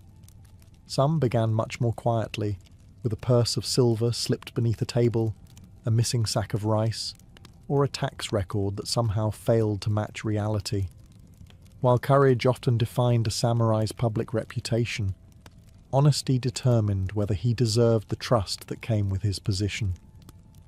A warrior who could not be trusted with responsibility soon discovered that honor disappeared just as quickly in an office as it did on a battlefield.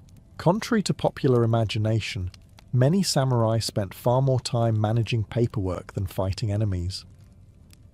During the long peace of the Tokugawa period, which lasted for more than 2 centuries, relatively few warriors ever experienced major battles. Instead, they became administrators, magistrates, castle officials, tax collectors, police officers, and judges. Their swords still hung proudly at their sides, but many of their daily battles involved documents rather than duels. These positions gave them considerable authority. A magistrate settled disputes between merchants. A tax official calculated how much rice villages owed their daimyo. Castle administrators supervised warehouses filled with valuable supplies, while other officials distributed stipends to fellow samurai.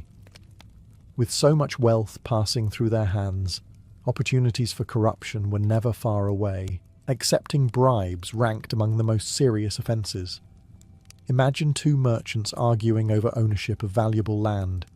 If one secretly paid the judge to rule in his favour, justice disappeared before the hearing had even begun. Such behaviour damaged more than the individuals involved. It weakened confidence in the entire government. A lord who could not trust his own officials soon found it difficult to trust anyone at all. Stealing from one's lord was even worse. Rice was the foundation of Japan's economy, functioning almost like currency. Samurai were often paid in rice stipends, taxes were collected in rice, and entire domains measured wealth by how much rice they produced. Skimming a few sacks from government warehouses might seem insignificant at first glance, but repeated often enough, it became theft on a remarkable scale. It was rather like quietly helping yourself to a small piece of the kingdom every week and hoping nobody noticed. Eventually, somebody always did. Punishments varied according to the crime and the status of the offender. Lesser officials could lose their position, property, or family privileges. More serious offenders faced imprisonment, execution, or orders to commit seppuku. A lifetime spent building a respectable name could vanish because of one dishonest decision made in a moment of greed. For a samurai, the greatest irony was that many of these crimes happened during peaceful times. When there were no wars to fight, the real test of character often came from resisting temptation, and among all temptations, few proved more dangerous than allowing personal ambition to outweigh loyalty itself. For a samurai, honour was never something he carried alone. Every decision he made reflected not only upon himself, but upon his parents, his ancestors, his children, and even generations yet to be born. His family name was a living inheritance, carefully built over decades or even centuries through loyal service, military courage, and faithful conduct. To disgrace that name was considered one of the cruelest things a samurai could do, not because it wounded his pride, but because it punished people who had committed no crime at all. Family reputation was everything in feudal Japan. Noble households carefully preserved records of their ancestors, celebrating victories, loyal service, and important appointments. A respected family gained opportunities. Their sons found better positions, advantageous marriages became possible, and powerful lords viewed them as trustworthy retainers. Reputation functioned almost like invisible wealth, passed down from one generation to the next. The opposite was equally true. If a samurai became known for dishonesty, cowardice, drunken violence, or betrayal, that stain did not disappear with his death. His descendants often carried the burden long afterward. Other clans hesitated to marry into the family. Lords questioned whether loyalty truly ran in their blood. Even innocent children could spend years trying to repair damage caused by one reckless ancestor. Because of this, samurai were expected to conduct themselves properly, not only in public but also in private. Excessive gambling, constant drunkenness, uncontrolled anger, or abusing those beneath them reflected poorly on the entire household. A warrior was expected to demonstrate discipline at all times. Losing control of one's behaviour suggested that the discipline learned through years of training had accomplished very little. Marriage carried similar expectations. Families often arranged marriages to strengthen alliances between important households. A scandal involving adultery or public misconduct threatened far more than one unhappy relationship.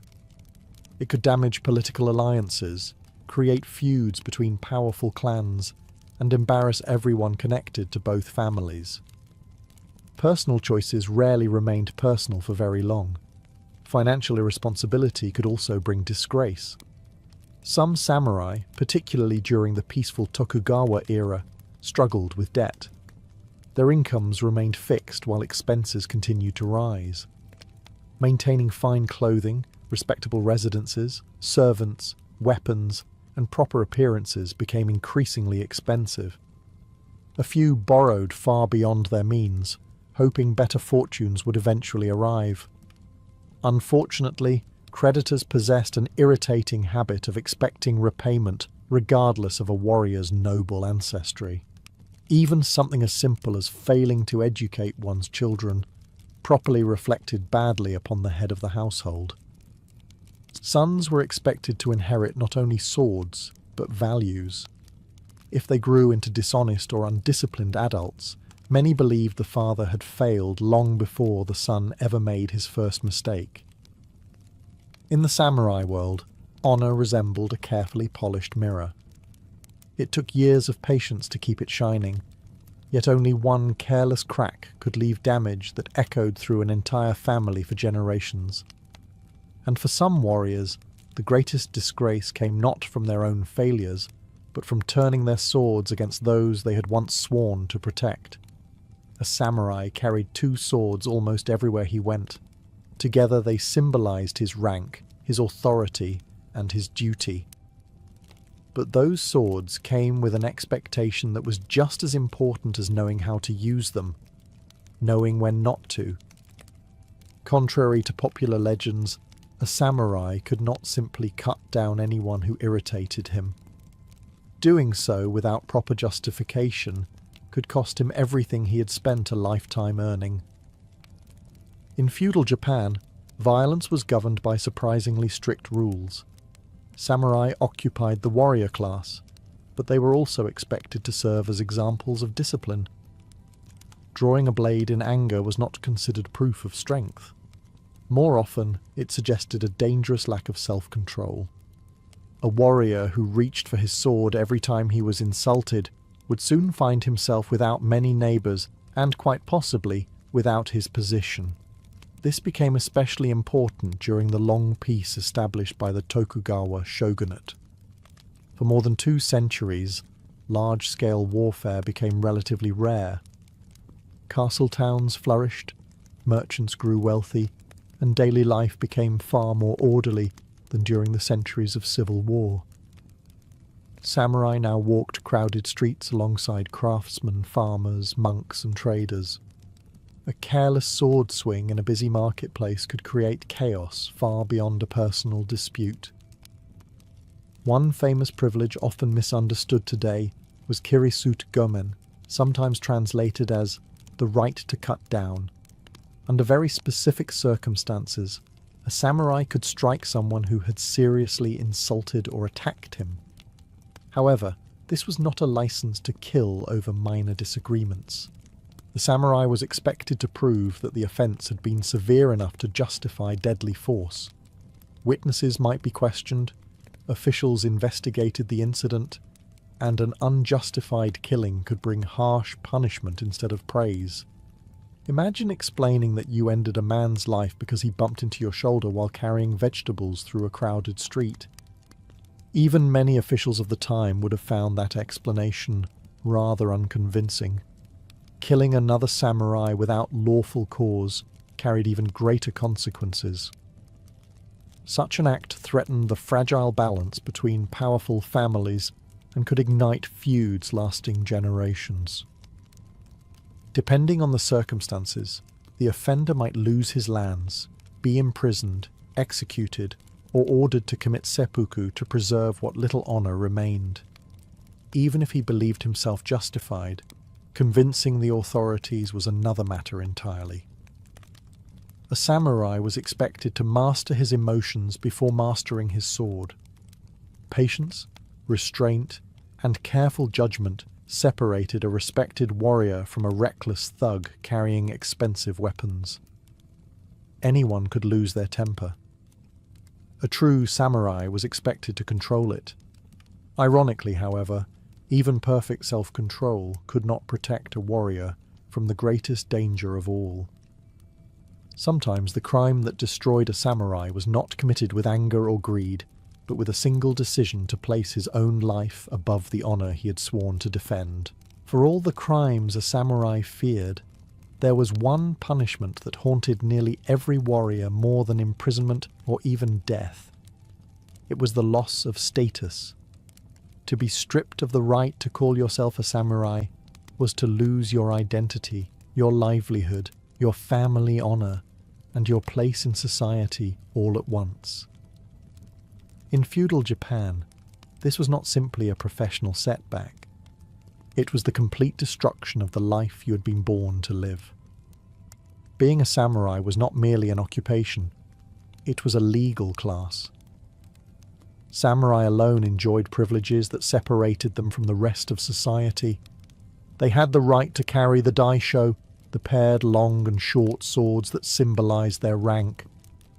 They received stipends from their lord, wore distinctive clothing, and occupied positions of authority as military officers, administrators, and government officials. These privileges came with heavy responsibilities, but they also defined who a samurai was. When a warrior committed a serious offense, his lord could remove those privileges entirely. The confiscation of land was often the first blow. Many samurai relied on rice stipends or estates granted by their daimyo. Without them, supporting a household became almost impossible. Servants had to be dismissed, horses sold, armor pawned, and family possessions gradually disappeared. A house that had stood proudly for generations could fall into poverty within a few years. Then came the loss of rank. A disgraced samurai might be dismissed from his lord's service, becoming what the Japanese called a ronin, a masterless samurai. Not every ronin had committed a crime. Some lost their lords through war, political upheaval, or natural death.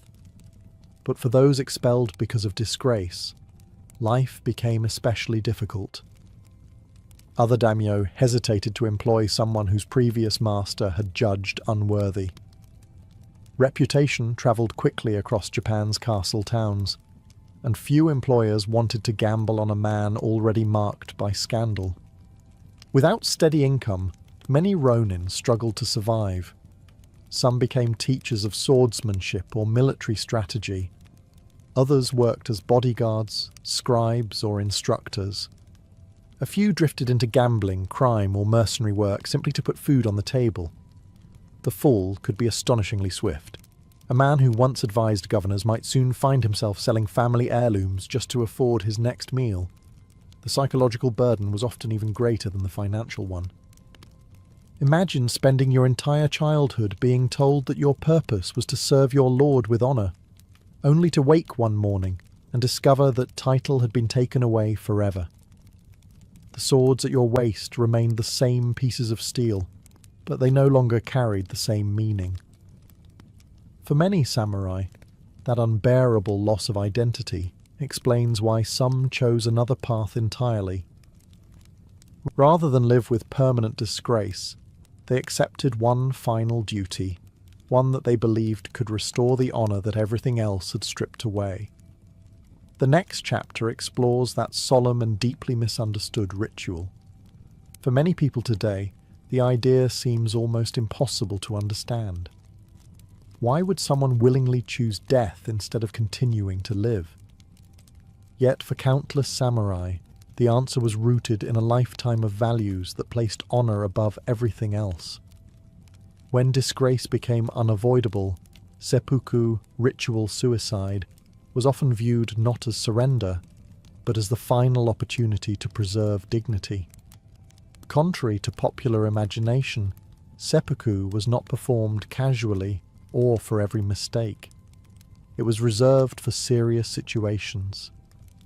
A samurai who had betrayed his lord, failed catastrophically in battle, committed a grave offence, or faced unavoidable disgrace might be ordered to perform it by his daimyo. In other cases, a warrior chose it voluntarily, believing death preferable to living in permanent shame. The ritual itself followed strict traditions that had developed over centuries. It was not a spontaneous act carried out in anger or despair. It was a formal ceremony that reflected discipline even in one's final moments. The samurai first bathed and dressed in clean white robes, the colour associated with purity. He often composed a final death poem, expressing his thoughts in calm, elegant language. These poems rarely spoke of fear. Instead, they reflected on nature, the passing seasons, or the fleeting nature of life itself. Even at the edge of death, a warrior was expected to demonstrate composure and refinement. Witnesses gathered quietly as the ceremony began. A trusted companion, known as the kaishakunin, stood nearby with a drawn sword. His role was both difficult and deeply honourable. After the samurai made the initial wound to his abdomen, the companion delivered a swift strike to end his suffering as quickly as possible. This required extraordinary skill. Too soon, and the ritual lost its meaning. Too late, and unnecessary agony followed. It was one of the heaviest responsibilities another samurai could accept. Modern stories often present seppuku as something every samurai eagerly embraced. Reality was far more complicated. No amount of training completely erased the natural fear of death. These were human beings with families, ambitions, friendships, and dreams. Many undoubtedly dreaded the moment. What distinguished them was not the absence of fear, but the belief that fulfilling one's duty outweighed personal survival. Not every disgraced samurai was granted the privilege of seppuku. That is an important detail often overlooked. Common criminals were usually executed in far less honourable ways. Being ordered to commit seppuku was, paradoxically, considered a sign that the authorities still recognised the samurai's status and believed he deserved an opportunity to reclaim his honour through a dignified death. Ancient Greece was not one united country. It was a patchwork of independent city-states, each proud of its own traditions, laws, and ambitions. Athens competed with Sparta. Corinth sought influence through trade. Thebes guarded its own interests. Smaller cities constantly shifted between alliances and rivalries, while wars erupted often enough that many Greeks grew up expecting conflict as a normal part of life. Yet several times each year, something extraordinary happened. The fighting stopped. Not forever, of course. Ancient politicians were no more capable of resisting arguments than modern ones. But during the greatest religious festivals, a sacred truce known as the Ekecheiria was declared. This agreement allowed travellers to cross the Greek world safely on their way to the sanctuaries of the gods.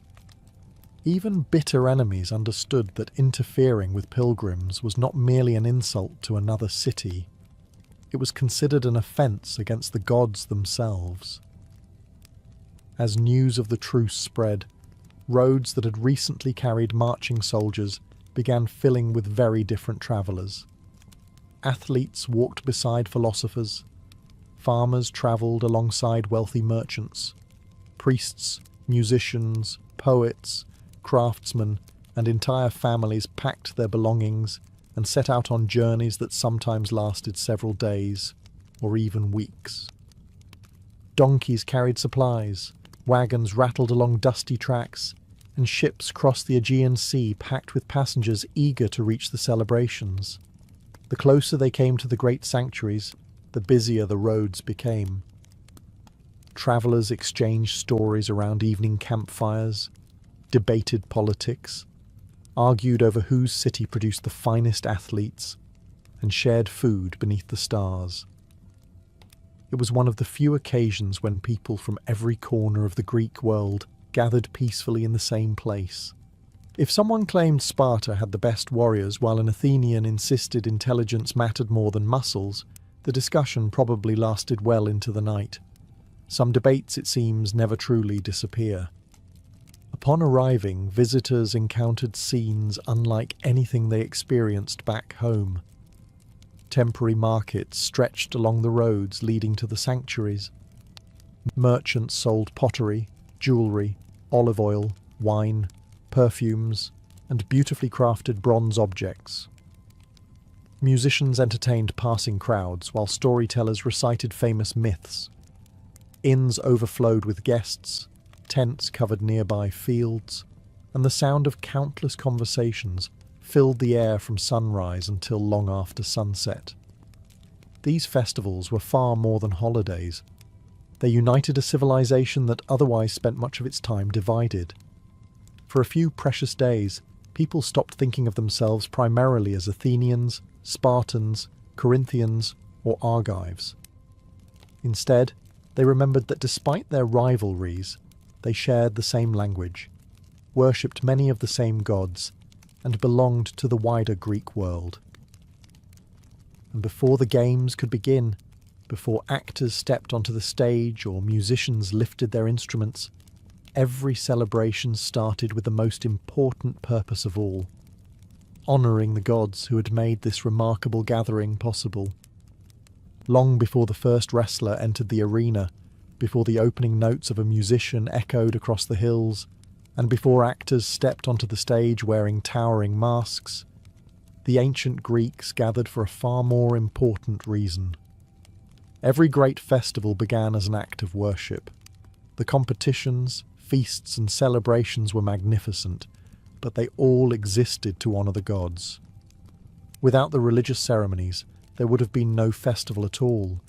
As dawn broke over the sacred sanctuaries, priests prepared the temples for the day's rituals. Fresh flowers decorated altars, incense drifted into the cool morning air, and attendants swept the stone courtyards where thousands of visitors would soon gather. The towering temples themselves seemed to glow beneath the rising sun, their marble columns catching the first light while pilgrims quietly assembled outside. People arrived carrying offerings from every corner of Greece. Some brought baskets filled with fruit, fresh bread, jars of honey, olive oil, or fine wine.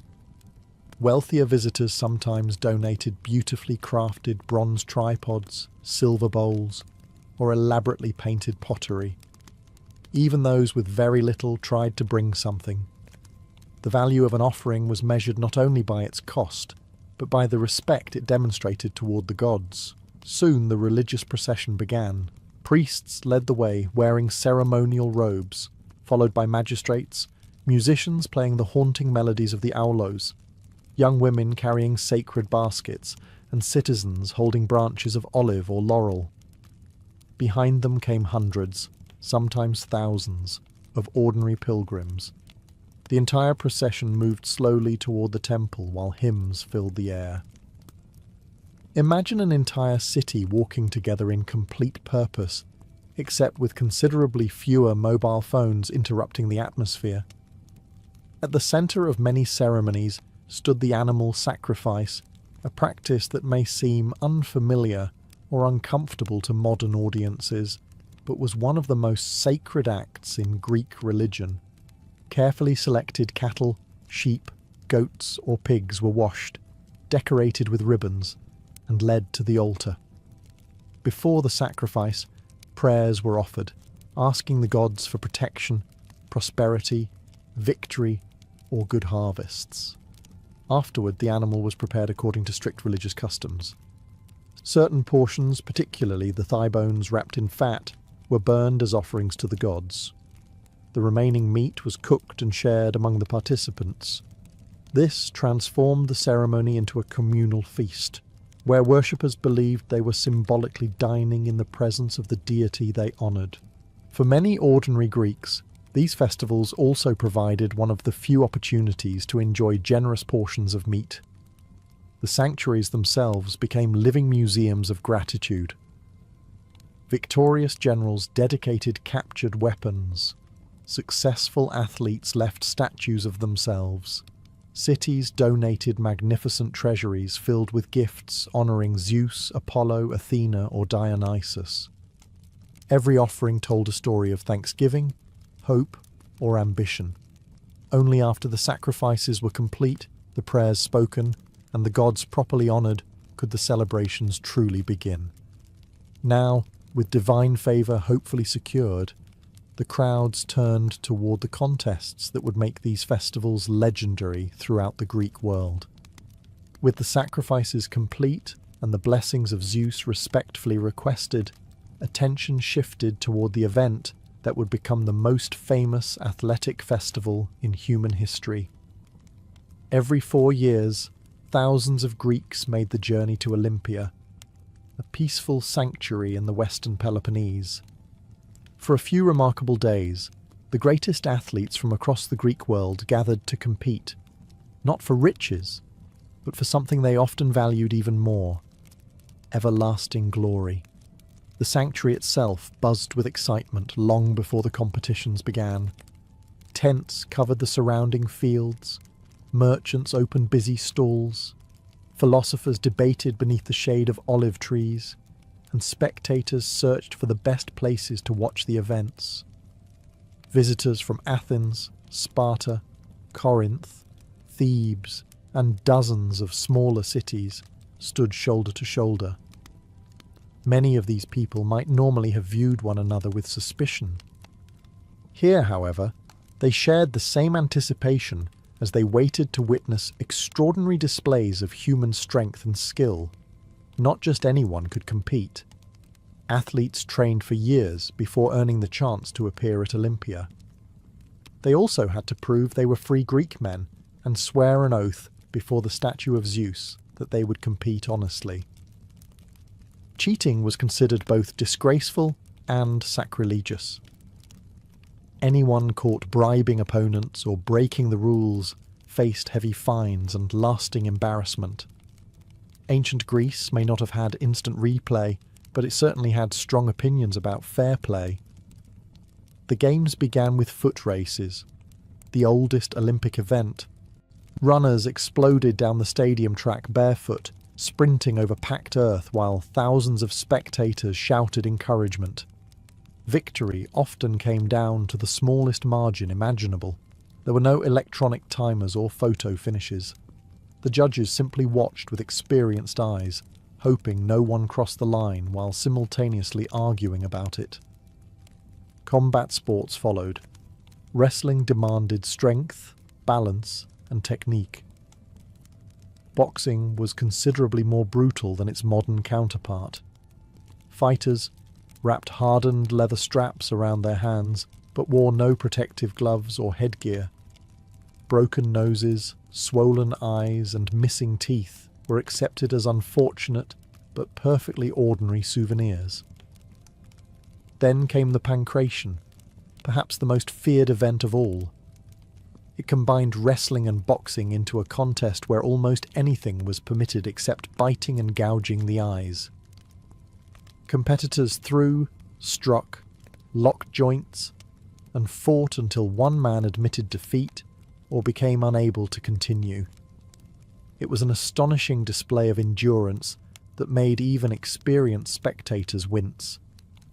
The phrase "friendly sporting event" had clearly not yet been invented.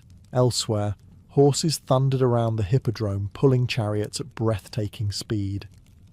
Wealthy aristocrats often sponsored these teams, since maintaining racing horses required enormous expense.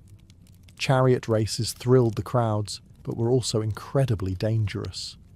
Crashes sent splintered wood, frightened horses, and drivers tumbling across the track.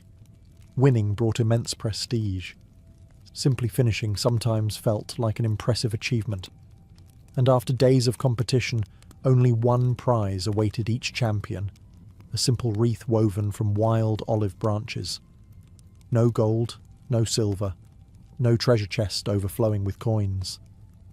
Yet when those victorious athletes returned home, entire cities welcomed them as heroes. Some received free meals for life, generous rewards, statues, and songs celebrating their names. The olive wreath itself cost almost nothing, but the honour it represented was priceless. When the cheers of the Olympic crowds faded into memory, another great festival revealed a very different side of ancient Greece. At Delphi, nestled high on the slopes of Mount Parnassus, victory was not measured only by speed, strength, or endurance.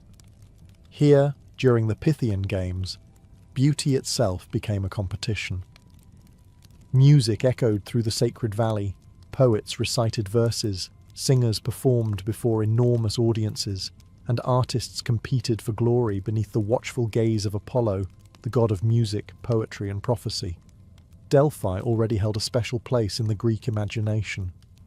Pilgrims travelled from every corner of the Mediterranean to consult the famous oracle of Apollo, seeking advice before wars, colonization, marriages, and political decisions. Kings, generals, merchants, and ordinary farmers all climbed the winding mountain roads, hoping the god might offer guidance. During the Pythian festival, however, the sanctuary transformed into something even more remarkable. Alongside priests and pilgrims came musicians carrying delicate instruments, choruses rehearsing harmonies, and poets quietly repeating their lines before stepping into the spotlight. The festival's musical competitions were among the most prestigious in Greece. Contestants performed on the kithara, a large professional lyre associated with Apollo himself. Unlike the smaller lyre commonly played at home, the kithara demanded years of practice to master. Its rich sound filled open courtyards, carrying across the sanctuary as audiences listened in respectful silence. Every note mattered. One poorly played passage could separate a forgotten performer from a future champion. The haunting sound of the aulos also filled the air. This double reed instrument, often played with two pipes at once, produced a powerful, emotional tone, unlike anything heard in modern orchestras. Skilled musicians could make it sound joyful, mournful, or even unsettling depending on the occasion. If someone unfamiliar with ancient Greek music suddenly heard an aulos, they might wonder whether a snake was singing opera. The Greeks, however, considered it one of their finest instruments. Singers competed both as solo performers and in carefully rehearsed choirs. Their voices honoured Apollo through hymns that celebrated his victories, his wisdom, and his protection over Delphi. Judges listened closely, evaluating not only technical skill, but also emotion, pronunciation, rhythm, and devotion. Music was not merely entertainment. It was an offering to the gods, and excellence reflected respect as much as talent. Poets stood before the crowds to recite newly composed works, while storytellers brought familiar myths to life through dramatic performances. Many Greeks learned the legends of Heracles, Perseus, Jason, and the Trojan War, not by reading books, but by hearing gifted performers recite them aloud. In a world where literacy was far from universal, memory became an extraordinary art form. A talented poet could hold thousands of listeners completely silent using nothing more than his voice. The Pythian Games reminded every visitor that greatness came in many forms. Some heroes earned glory with powerful arms and swift feet. Others achieved immortality through melodies, poetry, and stories that continued echoing long after the final note had faded into the mountain air. And nowhere would storytelling become more powerful than in the grand theatres of Athens, where entire cities gathered to laugh, weep, and watch the greatest dramas ever written. If the Pythian Games celebrated the beauty of music, then Athens transformed storytelling into one of the greatest public spectacles of the ancient world. Every spring, during the city Dionysia, thousands of people climbed the southern slope of the Acropolis and took their seats in one of history's most remarkable theatres. They had not gathered simply to be entertained. They had come to witness performances that explored war, justice, family, love, revenge, politics, and the complicated nature of being human. For several unforgettable days, the entire city became an audience. The festival honoured Dionysus, the god of wine, celebration, fertility, and theatre itself. Like every major Greek festival, it began with religious ceremonies. Priests led processions through Athens, carrying sacred statues and offering sacrifices before the dramatic competitions officially opened. Only after the gods had received proper respect did the actors take the stage.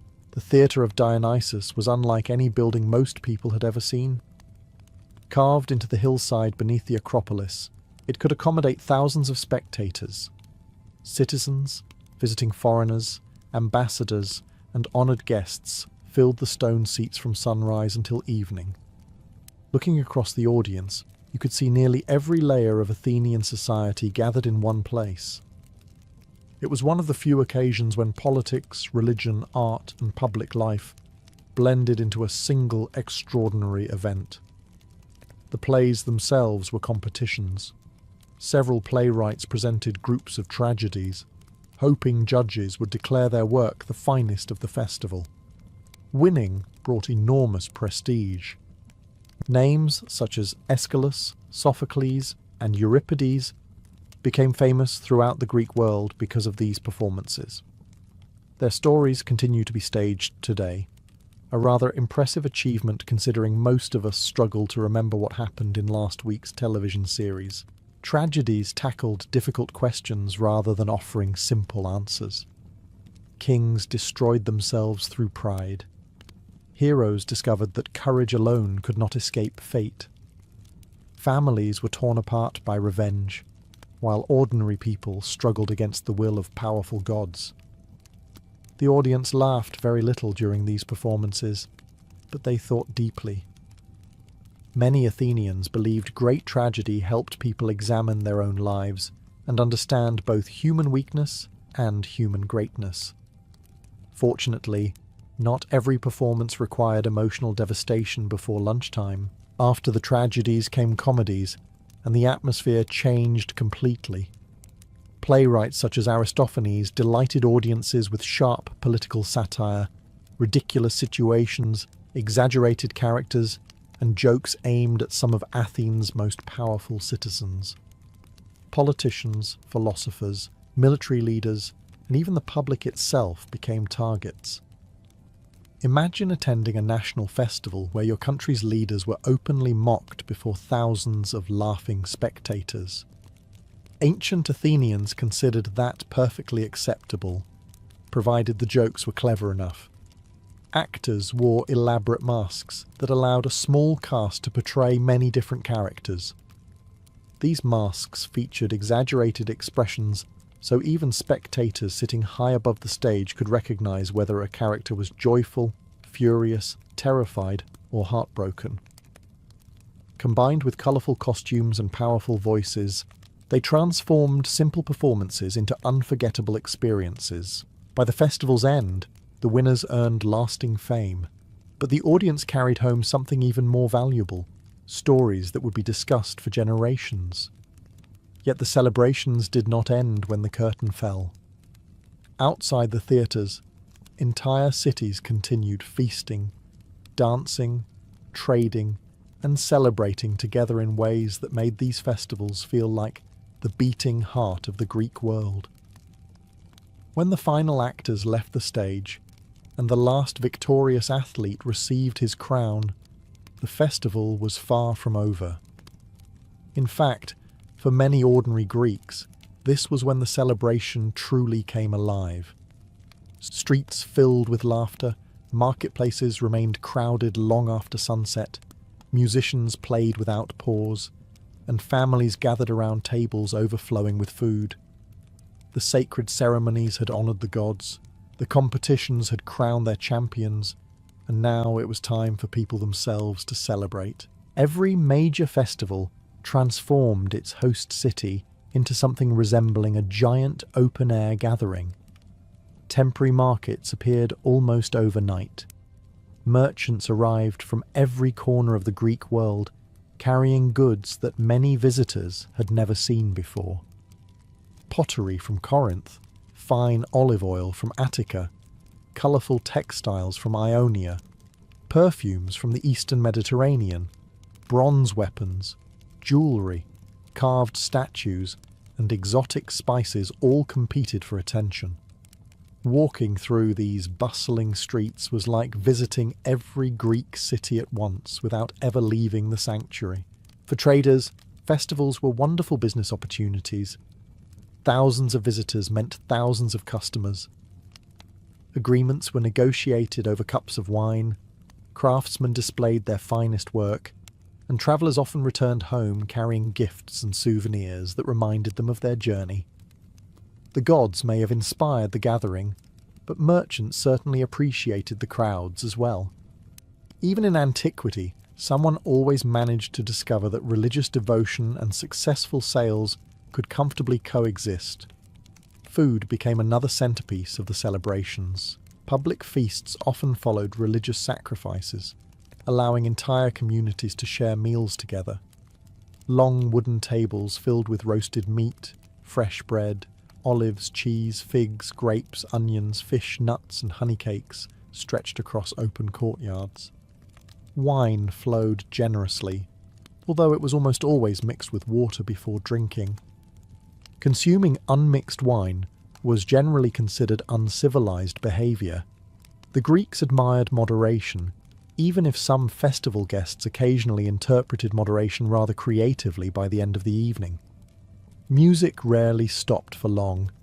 The gentle sound of lyres mixed with the lively melodies of the aulos, while singers entertained crowds gathered beneath colonnades and shaded courtyards. Soon dancing began.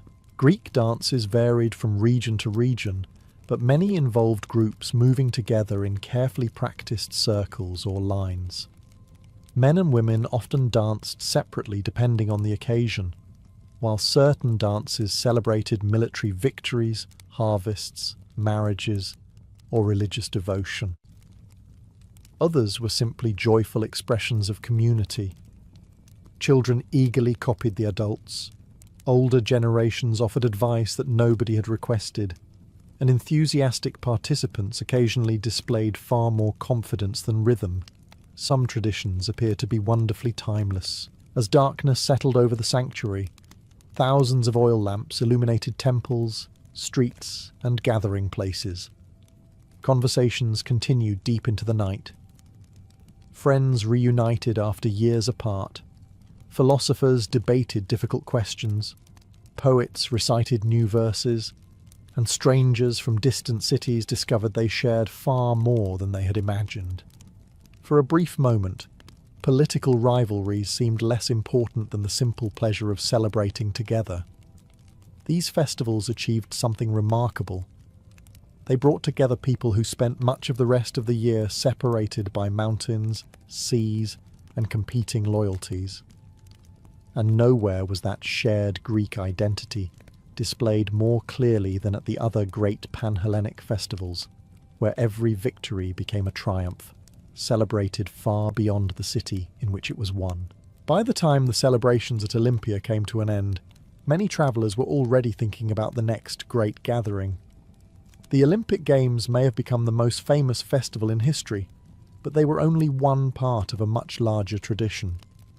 Across ancient Greece, 4 major Pan-Hellenic festivals united the Greek world: the Olympic Games at Olympia, the Pythian Games at Delphi, the Nemean Games at Nemea, and the Isthmian Games near Corinth.